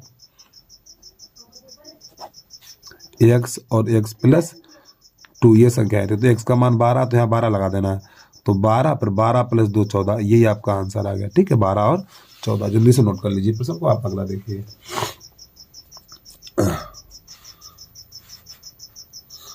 अब इसके बाद प्रश्न नंबर है हमारा प्रश्न नंबर 23, x और y में संबंध ज्ञात कीजिए ताकि बिंदु x, y और बिंदु 7, यहाँ पे 11 है तो 11 की जगह पे 1 होगा। ठीक है, 7, 1 और 3, 5 से समदूरस्थ हो। ठीक है, तो इस प्रश्न को कैसे करेंगे देखना भैया। सबसे पहले आपको एक रेखा बना लेनी इस प्रकार, ये यहाँ पे लिख दो a और यहाँ पे लिख दो b। और एक बात ध्यान रखना, देखो जहाँ पे जिन बिंदुओं के बीच में और शब्द लिखा हो, देखो 7, 1 और 3, 5, जिन बिंदुओं के बीच में और शब्द लिखा हो तो ये रेखा के छोर बिंदु पर अर्थात किनारे शीर्ष पर रहेंगे, तो ये दोनों बिंदु शीर्ष पे रहेंगे। ठीक है, तो यहाँ पे लिखेंगे 7, 1, यहाँ लिखेंगे 3, 5, और एक जो दूसरा तीसरा बिंदु है P, x, y, वो हमेशा बीच में रहेगा। अब इस प्रश्न को कैसे करते देखना। तो यहाँ पे लिखेंगे AP के बीच की दूरी और बराबर PB के बीच की दूरी। जब दोनों तरफ बीच की दूरी का सूत्र लगता है तो अंडररूट नहीं लगाते हैं। तो यहाँ पे लिखेंगे AP के बीच, और नंबर है हमारा ये 23, AP के बीच की दूरी और बराबर, यानी इसके बीच की दूरी और बराबर इसके बीच की दूरी, बराबर PB के बीच की दूरी। अब यहाँ पे आप घात 2 भी लगा सकते हैं, ऐसे करके घात 2 लगा दो, यानी पूरे पे घात 2 लगा दो इस प्रकार, ये क्योंकि अब जो अंडररूट होगा वो हट जाएगा हमारा। अब AP का मान देखो, ये वाला हट जाएगा। ठीक है, AP यानी इसके बिंदु है 7, 1 और x, y, और यहाँ पे लिख देना है, यहाँ पे जगह कम है, नीचे लिख दे रहा हूँ x, y, और उसके बाद 3, 5। अरे भैया यहाँ पे AP लिखा हुआ ना, AP, तो AP तो ये दो बिंदु लिखे जाएंगे। अब PB लिखा हुआ है तो ये दो बिंदु लिखे जाएंगे। अब बीच की दूरी का सूत्र होता है हमारा x1 - x2 का होल वर्ग प्लस y1 - y2 का होल वर्ग। ठीक, लेकिन यहाँ पे अंडररूट नहीं लगेगा। जब दोनों तरफ बीच की दूरी का सूत्र लगता है तो अंडररूट नहीं लगता है, बराबर। अब PB की बीच की दूरी, अब ये वाली बीच की दूरी हो जाएगी। ठीक, सूत्र यही लगेगा x1 - x2 का होल वर्ग प्लस y1 - y2 का होल वर्ग। चलिए कैसे करते हैं देखना। अब इसमें x1 का मान 7 है तो 7 लगा देंगे, माइनस x2 का मान x है तो x लगा देंगे, और इसका होल वर्ग प्लस y1 का मान 1 माइनस y, यानी ये वाले बिंदु यहाँ रखे जाएंगे, बराबर, और ये दोनों बिंदु इसमें रखे जाएंगे। तो x - 3 का होल वर्ग और प्लस y1 का मान y1 का मान y और y2 का मान 5, तो y - 5 का होल वर्ग। अब इसका हम यानी इसका a - b का होल वर्ग खोल देंगे तो हमारा ये हो जाएगा a² 49, a² प्लस b² और माइनस का 14x हो जाएगा, और प्लस ये 1 प्लस y² माइनस का 2y हो जाएगा। अब इसको खोल लेंगे तो x² प्लस का 9 माइनस का 6x हो जाएगा, और इसको खोल लेंगे तो y² प्लस का 25 माइनस का 10y हो जाएगा। अब ये हमारा बचा हुआ देखो बेटा, x² से x² चला गया और ये y² से ये y² चला गया, तो यहाँ पे 49 और 1 50 हो गया, 49 और 1 50 माइनस का 14x और माइनस का 2y बराबर। इसी प्रकार यहाँ पर 25 और 9 34 हो गया, माइनस 6x माइनस का 10y। अब यहाँ पे पद छांतर कर लो आप। ठीक है, संख्या को एक तरफ कर लो और जो चर पद हैं एक तरफ कर लो, अचर को एक तरफ कर लो।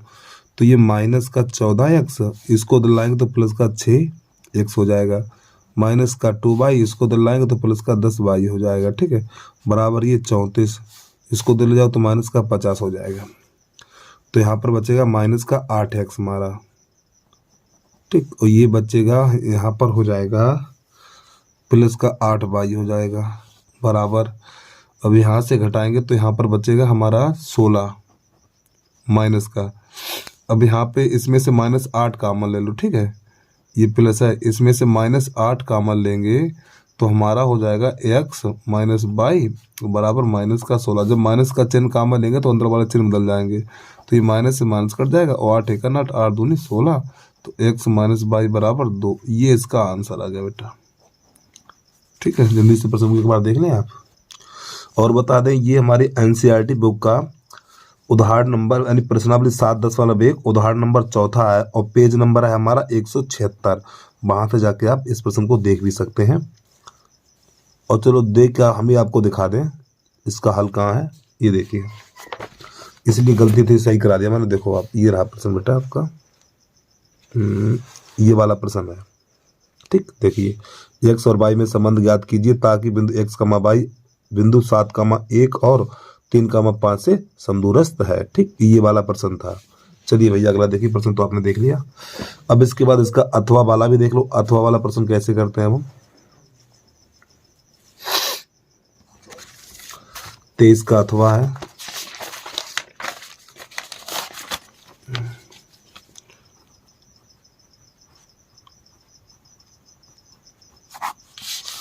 तेईस का अथवा। अब इसका आंसर भी गलत है यार, इसमें गलती बहुत है भाई यार। 23 नंबर है, x माइनस बाई कर लो यहाँ पर, ठीक, x माइनस बाई। अब इसका उदाहरण है tan a प्लस a के -1 बटा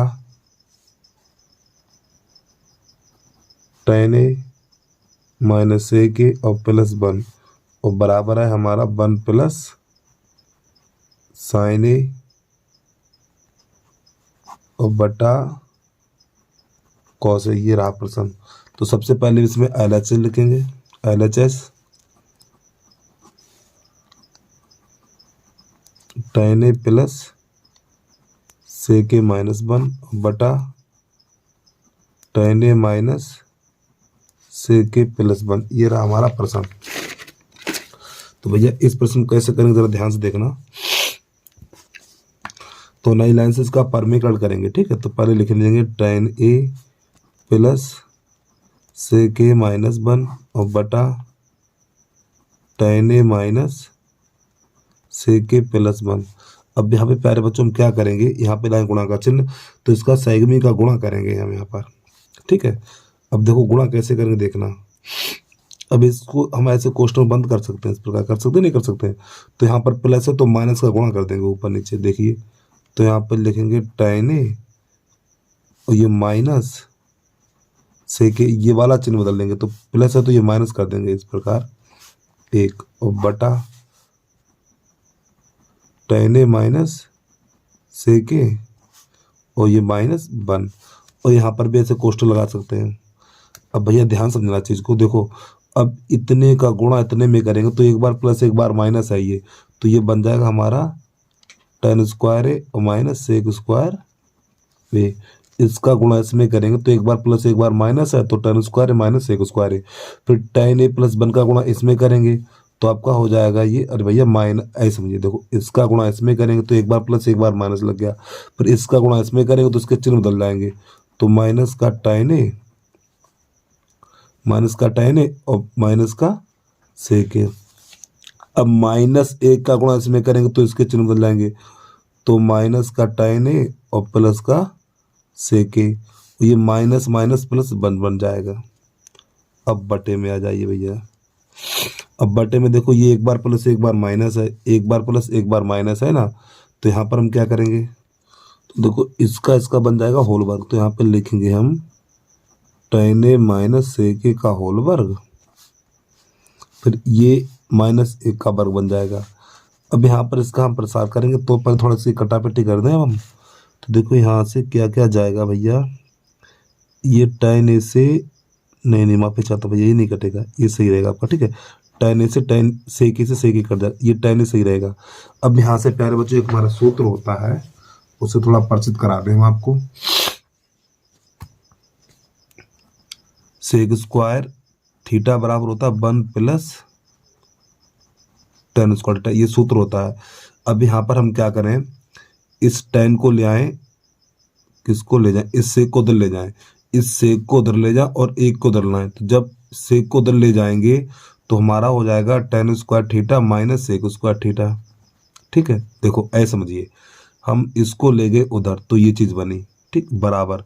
अब इसको लाए इधर तो -1 बना, ठीक। तो ये सूत्र बन गया हमारा, ये दो सूत्र है हमारे ये, ठीक है। देखो एक बार फिर समझिए, हम क्या यानी हमने क्या किया, सेक स्क्वायर को ले गए उधर तो tan square minus sec square हो गया। अब एक को लाए इधर तो ये माइनस हो गया, तो बेटा इसकी जगह पे लिखा जाएगा -1। देखो इसकी जगह पे लिखा जाएगा, अगर यहाँ से अगर ये सूत्र सीधा सूत्र बनाना चाहते हो, देखो सीधा सूत्र क्या होता है, ध्यान समझना। सेक स्क्वायर थीटा, अब इसको दिलाई तो माइनस का tan स्क्वायर थीटा, ठीक है। ये इसको हटा दीजिए, अच्छा देखो इसको उधर लेके आओ तो सेक स्क्वायर थीटा, इसको उधर लाएंगे तो माइनस का हो जाएगा और बराबर बचेगा 1। अब इसमें से माइनस का अमल लेंगे, जब इसमें से माइनस का अमल लेंगे तो ये प्लस का हो जाएगा, ये माइनस का हो जाएगा। तो tan square theta minus sec square theta बराबर 1, और ये माइनस का चिन्ह उधर पहुंच जाएगा। तो tan square theta minus sec square theta बराबर -1। तो ये आपको बताना चाह रहे थे बेटा, तो ये इसमें आपको लिखना नहीं है फिलहाल, हमने आपको बता दिया है। तो मेन सूत्र इसका ये होता है, फिर उससे ये सूत्र निकाला हमने, तो इसकी जगह पे -1 रख दिया जाएगा, यानी tan square theta minus sec square theta है तो इसकी जगह पे -1 लिख दिया जाएगा, तो आपका हो जाएगा -1। अब ये माइनस tan है, माइनस tan और ये माइनस tan, तो आपका माइनस ये हो जाएगा माइनस का 2 tan a और ये प्लस का 1 है लास्ट में ये वाला। अब यहाँ से क्या करेंगे देखना, अब इसका हम करेंगे प्रसार, ठीक है। तो यहाँ पे हो जाएगा tan स्क्वायर ए प्लस सेक स्क्वायर ए, ठीक, tan स्क्वायर ए प्लस सेक स्क्वायर ए -2 tan ए और सेक ए और ये माइनस का 1, ठीक। अब यहाँ से क्या करेंगे प्यारे बच्चों, हम देखो ये -1 है, सेक स्क्वायर के साथ लगाएंगे, कि जो -1 है सेक स्क्वायर के साथ लगाएंगे, ठीक है। चलिए अब देखो यहाँ 1 से 1 ये कट गया हमारा, तो यहाँ जो बचा हुआ है माइनस का 2 tan ए और बटा, अब ये 1 है माइनस सेक यानी सेक स्क्वायर के साथ लिख देंगे ऐसे करके, tan स्क्वायर ए और प्लस सेक स्क्वायर ए -1 इस प्रकार, ये माइनस का ऐसे रहेगा 2 tan ए इंटू सेक ए। अब प्यारे बच्चों यहाँ से एक सूत्र और बन गया हमारा, सूत्र तो यही है हमारा, सेक स्क्वायर थीटा बराबर 1 प्लस tan स्क्वायर थीटा, सूत्र तो यही है, बस इसी को आगे पीछे करते रहते हैं हम। एक को उधर ले आओ तो आपका हो जाएगा सेक स्क्वायर थीटा -1 और बराबर tan स्क्वायर थीटा, ये सूत्र है हमारा, ठीक है। तो यहाँ पर ये जो हमने पीछे हल किया था बेटा, ये भी हमारा सूत्र ही था, ये सब पूरा है तो ना, यहाँ से लेके यहाँ तक ये सूत्र ही था हमारा, सूत्र को ही हल किया गया था। अब आगे देखिए यहाँ से, अब इसकी जगह पे हम क्या लिखेंगे, देखो पहले तो माइनस लिख दें हम, -2 tan ए और बटा, अब ये tan स्क्वायर है, अब देखो यहाँ पे सेक स्क्वायर -1 लिखा हुआ है, तो सेक स्क्वायर -1 सेक स्क्वायर -1 की जगह पर tan स्क्वायर लिख सकते हैं, यहाँ पर tan स्क्वायर है और -2 tan ए और ये सेक ए, ठीक। आगे बढ़िए, अब यहाँ से tan स्क्वायर 2 हो जाएगा ना, तो -2 tan ए और बटा ये tan स्क्वायर 1 और 1 ये, तो 2 tan स्क्वायर ए और -2 tan ए और ये सेक ए, ठीक है। अब नीचे से हम नीचे से माइनस, चलो नीचे से हम tan कॉमन ले ले रहे हैं, ठीक है। जब नीचे से हम tan कॉमन लेंगे 2 tan ए ऐसे लिख लो, बटा नीचे से माइनस का 2 tan ए कॉमन ले लीजिए, -2 tan ए, जब माइनस कॉमन लेंगे तो बेटा ये प्लस हो जाएगा सेक ए, तो यहाँ पे बचेगा प्लस का, ये माइनस का हो जाएगा। अरे भैया देखिए, जब माइनस कॉमन लेंगे तो ये प्लस बन जाएगा और ये माइनस बन जाएगा, तो पहले यहाँ पे 2 tan a कॉमन लेंगे तो यहाँ पे sec आगे लिखा जाएगा, फिर यहाँ पे tan बचेगा तो वो इधर लिखा जाएगा ऐसे करके, ठीक। अब ये -2 tan a से -2 tan a कट जाएगा, तो अब यहाँ से आपका बचा हुआ 1/sec a और -tan a। अब यहाँ पे क्या करेंगे, बराबर का चिन्ह लगा लीजिए आप ऐसे, इसमें सब में बराबर का चिन्ह लगाइए भैया, लंबा सवाल है ये। अब इसको हम लिखेंगे 1/, इसको लिखेंगे 1/cos माइनस इसको लिखेंगे sin a/cos, इतना लिख सकते हैं, ठीक। अब इससे आगे देखिए,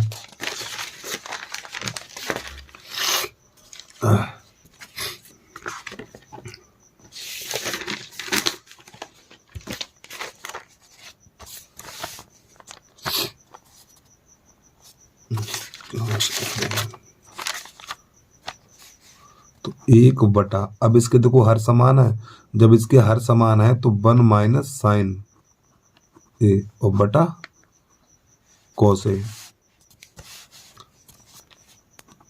ठीक। इस प्रकार अब ये cos a हमारा चला जाएगा ऊपर, ठीक। तो यहाँ पे आपका हो जाए, बराबर का चिन्ह लगा लीजिए, तो यहाँ पे हो जाएगा cos a और बटा 1 - sin a। अब प्यारे बच्चों यहाँ पे क्या करें, इसका करेंगे परमीकरण, 1 - sin a है तो 1 + sin a और 1 + sin a का कर देंगे गुणा।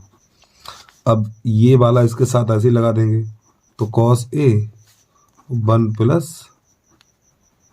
sin a और बटा ये एक बार प्लस एक बार माइनस बन गया तो 1 - sin² a, इतना।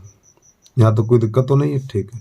तो आपका हो जाएगा cos a और 1 + sin a और बटा, अब ये हमारा सूत्र और बन गया है, तो 1 - sin² a बराबर होता है cos² a, ये सूत्र होता है, ठीक है। तो यहाँ पे लिख सकते हैं हम cos² a, तो एक cos एक cos चला जाएगा, तो 1 +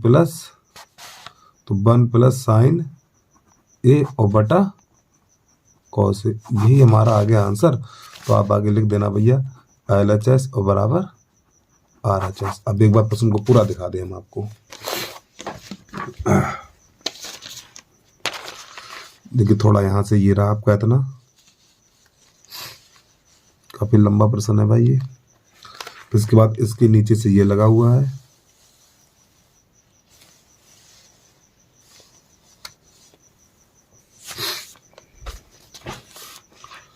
ठीक। इतना ये रहा आपका, इसके बाद से नीचे आपको ये करना है,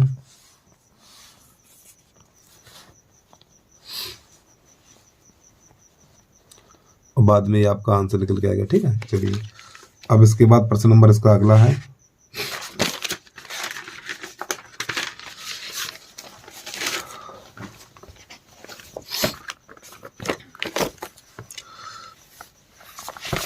अरे भाई अब देखो इसका जो 24 नंबर बेटा, ये तो प्रश्न नंबर गलत है आपका, ठीक है, ये वाला गलत है, तो ये वाला हम करा रहे हैं। तो प्रश्न है, एक बहुमंजिले भवन के शिखर से देखने पर किसी 4 मीटर ऊंचे भवन के शिखर और तल के अवनमन कोण क्रमशः 30 अंश और 45 अंश है। बहुमंजिल भवन की ऊंचाई और दोनों भवनों के बीच की दूरी याद करिए। तो प्रश्न तो आपने देख लिया, तो इसे कैसे करें जरा ध्यान समझना आप, ठीक है।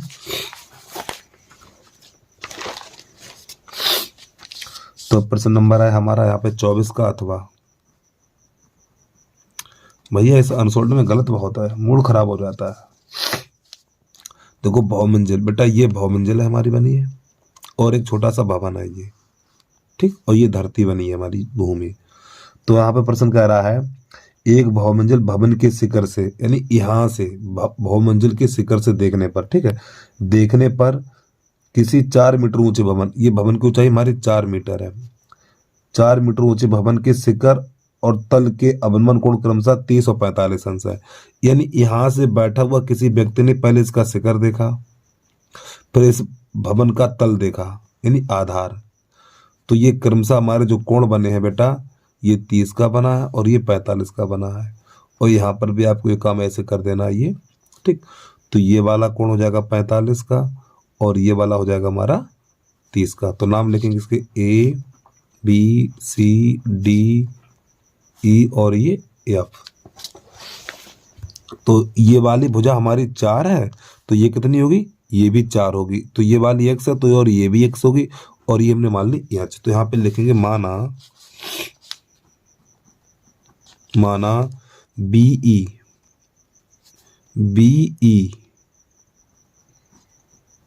बीई एक बहुमंजिल इमारत है या बहुमंजिल भवन है।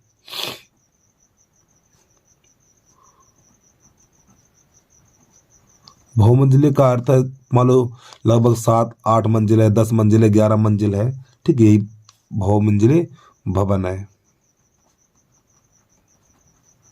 तथा एडी एक छोटा सा भवन है हमारा, ठीक है, एडी एक भवन है। तो हमें क्या ज्ञात करना है, इन दोनों के बीच की दूरी कितनी, यानी ये x का मान निकालना है। फिर इस बहुमंजिल की ऊंचाई कितनी ये बताना हमें। तो सबसे पहले लिखेंगे समकोण त्रिभुज, ये वाला लिख लो, ठीक है, चाहे यही लिख लो, कोई दिक्कत नहीं है, आंसर दोनों से निकल के आ जाएगा। समकोण त्रिभुज, चलो इसको लिख लो पहले, समकोण त्रिभुज यहाँ पे लिखेंगे ए बी ई में तो tan 45 ये लंब बटा आधार, तो ये बटा लंब हो गया h बटा 4 और ये हो गया आधार x। अब इसके नीचे कर लेंगे 1, तो h प्लस 4 बटा x, इसका कैसे गुणा करा दो इसका इसमें, तो इसके नीचे कर लो, तो यहाँ पे हो जाएगा x बराबर h प्लस 4, ठीक, यहाँ पे लिख दो मीटर। अब इसके बाद समकोण त्रिभुज लेंगे हम ये वाला, तो समकोण त्रिभुज डी सी ई में, तो यहाँ पे लिखेंगे समकोण त्रिभुज डी सी ई में, tan लगाएंगे, 33 लंब बटा आधार यानी h बटा x है, तो यहाँ पे हो जाएगा tan 30 तो h बटा x, और tan 30 का मान आपको पता ही होगा 1 बटा √3 होता है। और h का मान कितना है, h का मान पता नहीं तो उसको छोड़ दीजिए, लेकिन x का मान निकाल चुके ना, x का मान h प्लस 4 है, तो यहाँ पे x की जगह पे लिखेंगे h प्लस 4। अब इसका गुणा करा दीजिए, इसका गुणा इसमें करिए तो √3h बराबर h प्लस 4। अब इसके आगे थोड़ा दूसरा पेज ले लें अब हम,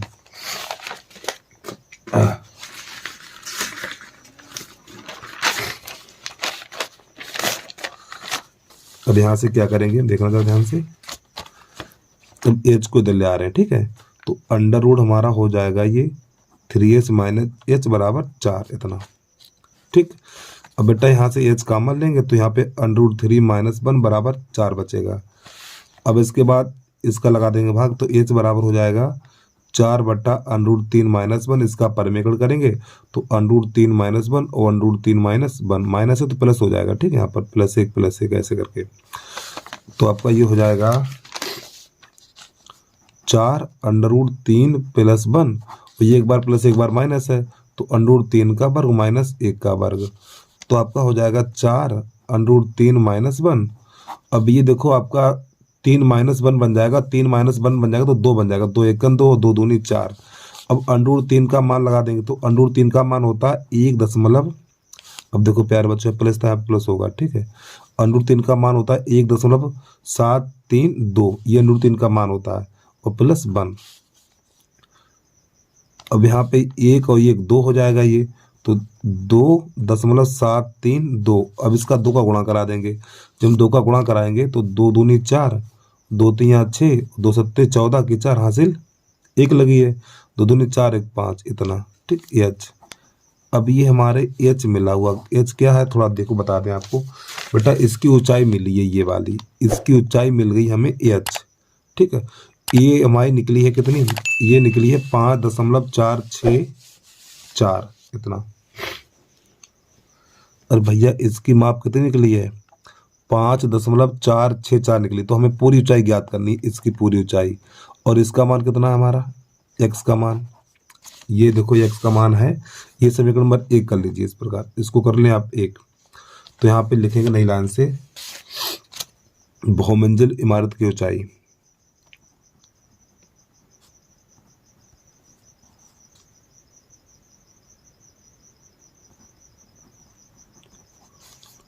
भवन की ऊंचाई बराबर, देखो बहुमंजिल ऊंचाई कितनी है, ये 4 और प्लस एच, तो यहाँ पे लिखेंगे एच प्लस 4। तो एच का मान हमारा ये रहा 5.464 और प्लस ये 4, 5 4 9 हो जाएगा, तो 9.46।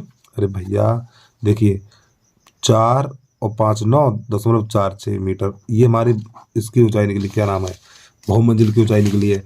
अब इसके बाद ये x बराबर इतना है, ये x बराबर एच प्लस, अच्छा ये क्या बताओ, ये क्या दोनों भवनों के बीच की दूरी है नहीं है, हमें x का मान और निकालना है, तो यहाँ पे लिखेंगे h का मान समीकरण 1 में लगा दो, h का मान समीकरण 1 में रखने पर, तो अच्छा एक बार प्रश्न को पूरा देख लें आप। देखो पहले बेटा ये रहा आपका इतना पार्ट, ठीक इतना, अब इसके और ये समीकरण में 1 मान लिया हमने, अब इससे आगे वाला ये है हमारा, ठीक ये कुछ नहीं है इतना। अब जो हमारा ये h का मान निकला है ये समीकरण नंबर 1 में लगाएंगे, तो समीकरण नंबर 1 है हमारा x बराबर h प्लस 4, तो h का मान है हमारा 5.464 और प्लस 4, जब इसको जोड़ेंगे तो 5 4 9.64 464 मीटर, ये इसका आंसर आ जाएगा भाई। ठीक चलो जल्दी से नोट करिए प्रश्न को आप। अब इसके बाद प्रश्न नंबर अगला है 25 नंबर।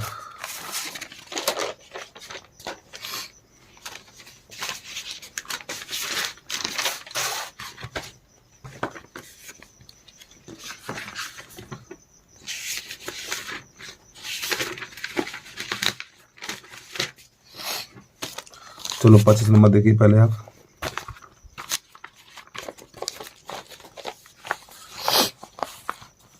इक्कीस सेंटीमीटर त्रिज्या वाले एक वृत्त का चाप केंद्र पर 60 अंश का कोण अंतरित करता है। चाप द्वारा बनाए गए त्रिज्यखंड का क्षेत्रफल ज्ञात कीजिए और जीवा द्वारा बनाए गए वृत्तखंड का क्षेत्रफल ज्ञात कीजिए। तो प्रश्न तो आपने देख लिया, इसे कैसे करेंगे देखना भाई आप। प्रश्न नंबर 25 है हमारा, तो इसकी जो त्रिज्या है, त्रिज्या r बराबर 21 सेंटीमीटर और थीटा बराबर हमारा 60 अंश।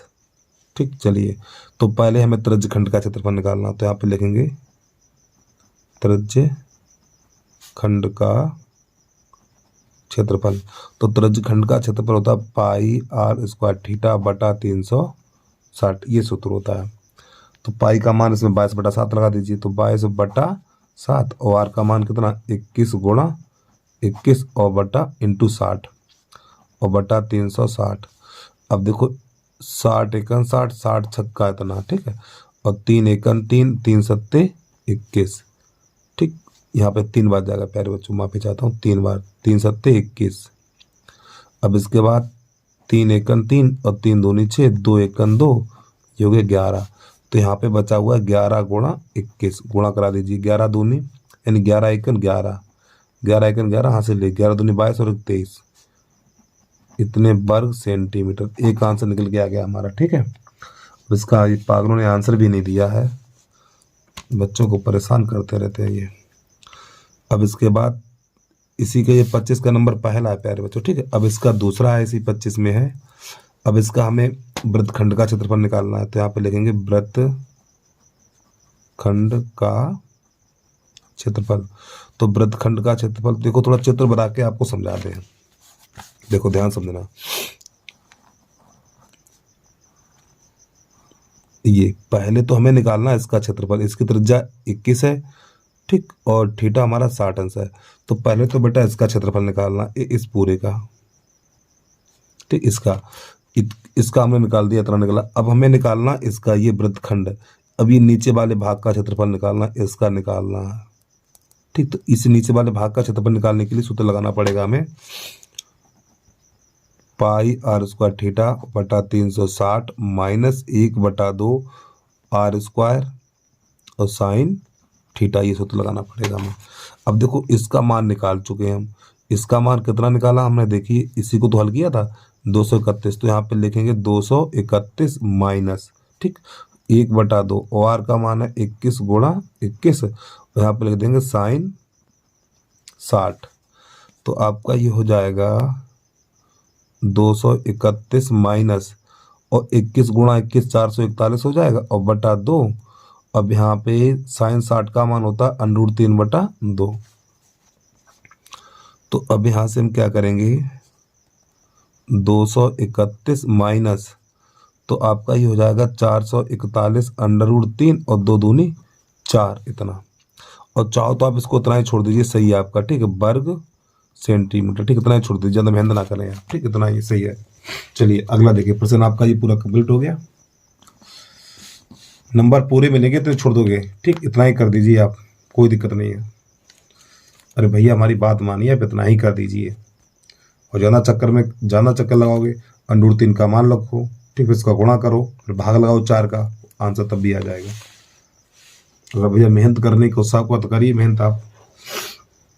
अब इसके बाद 25 का अथवा, बहुत ही बढ़िया प्रश्न है, पहले प्रश्न को देख लें आप। देखो ये रहा 25 का अथवा, बहुत बढ़िया प्रश्न है बेटा ये। के का मान ज्ञात कीजिए। प्रश्न कह रहा है के किस मान के लिए रैखिक समीकरण युग्म के अपरिमित रूप से अनेक हल हैं। तो इस प्रश्न को कैसे हल करेंगे देखना। इसको लगाएं 60 पे हम, तो यहाँ पे लिखें 25 का अथवा।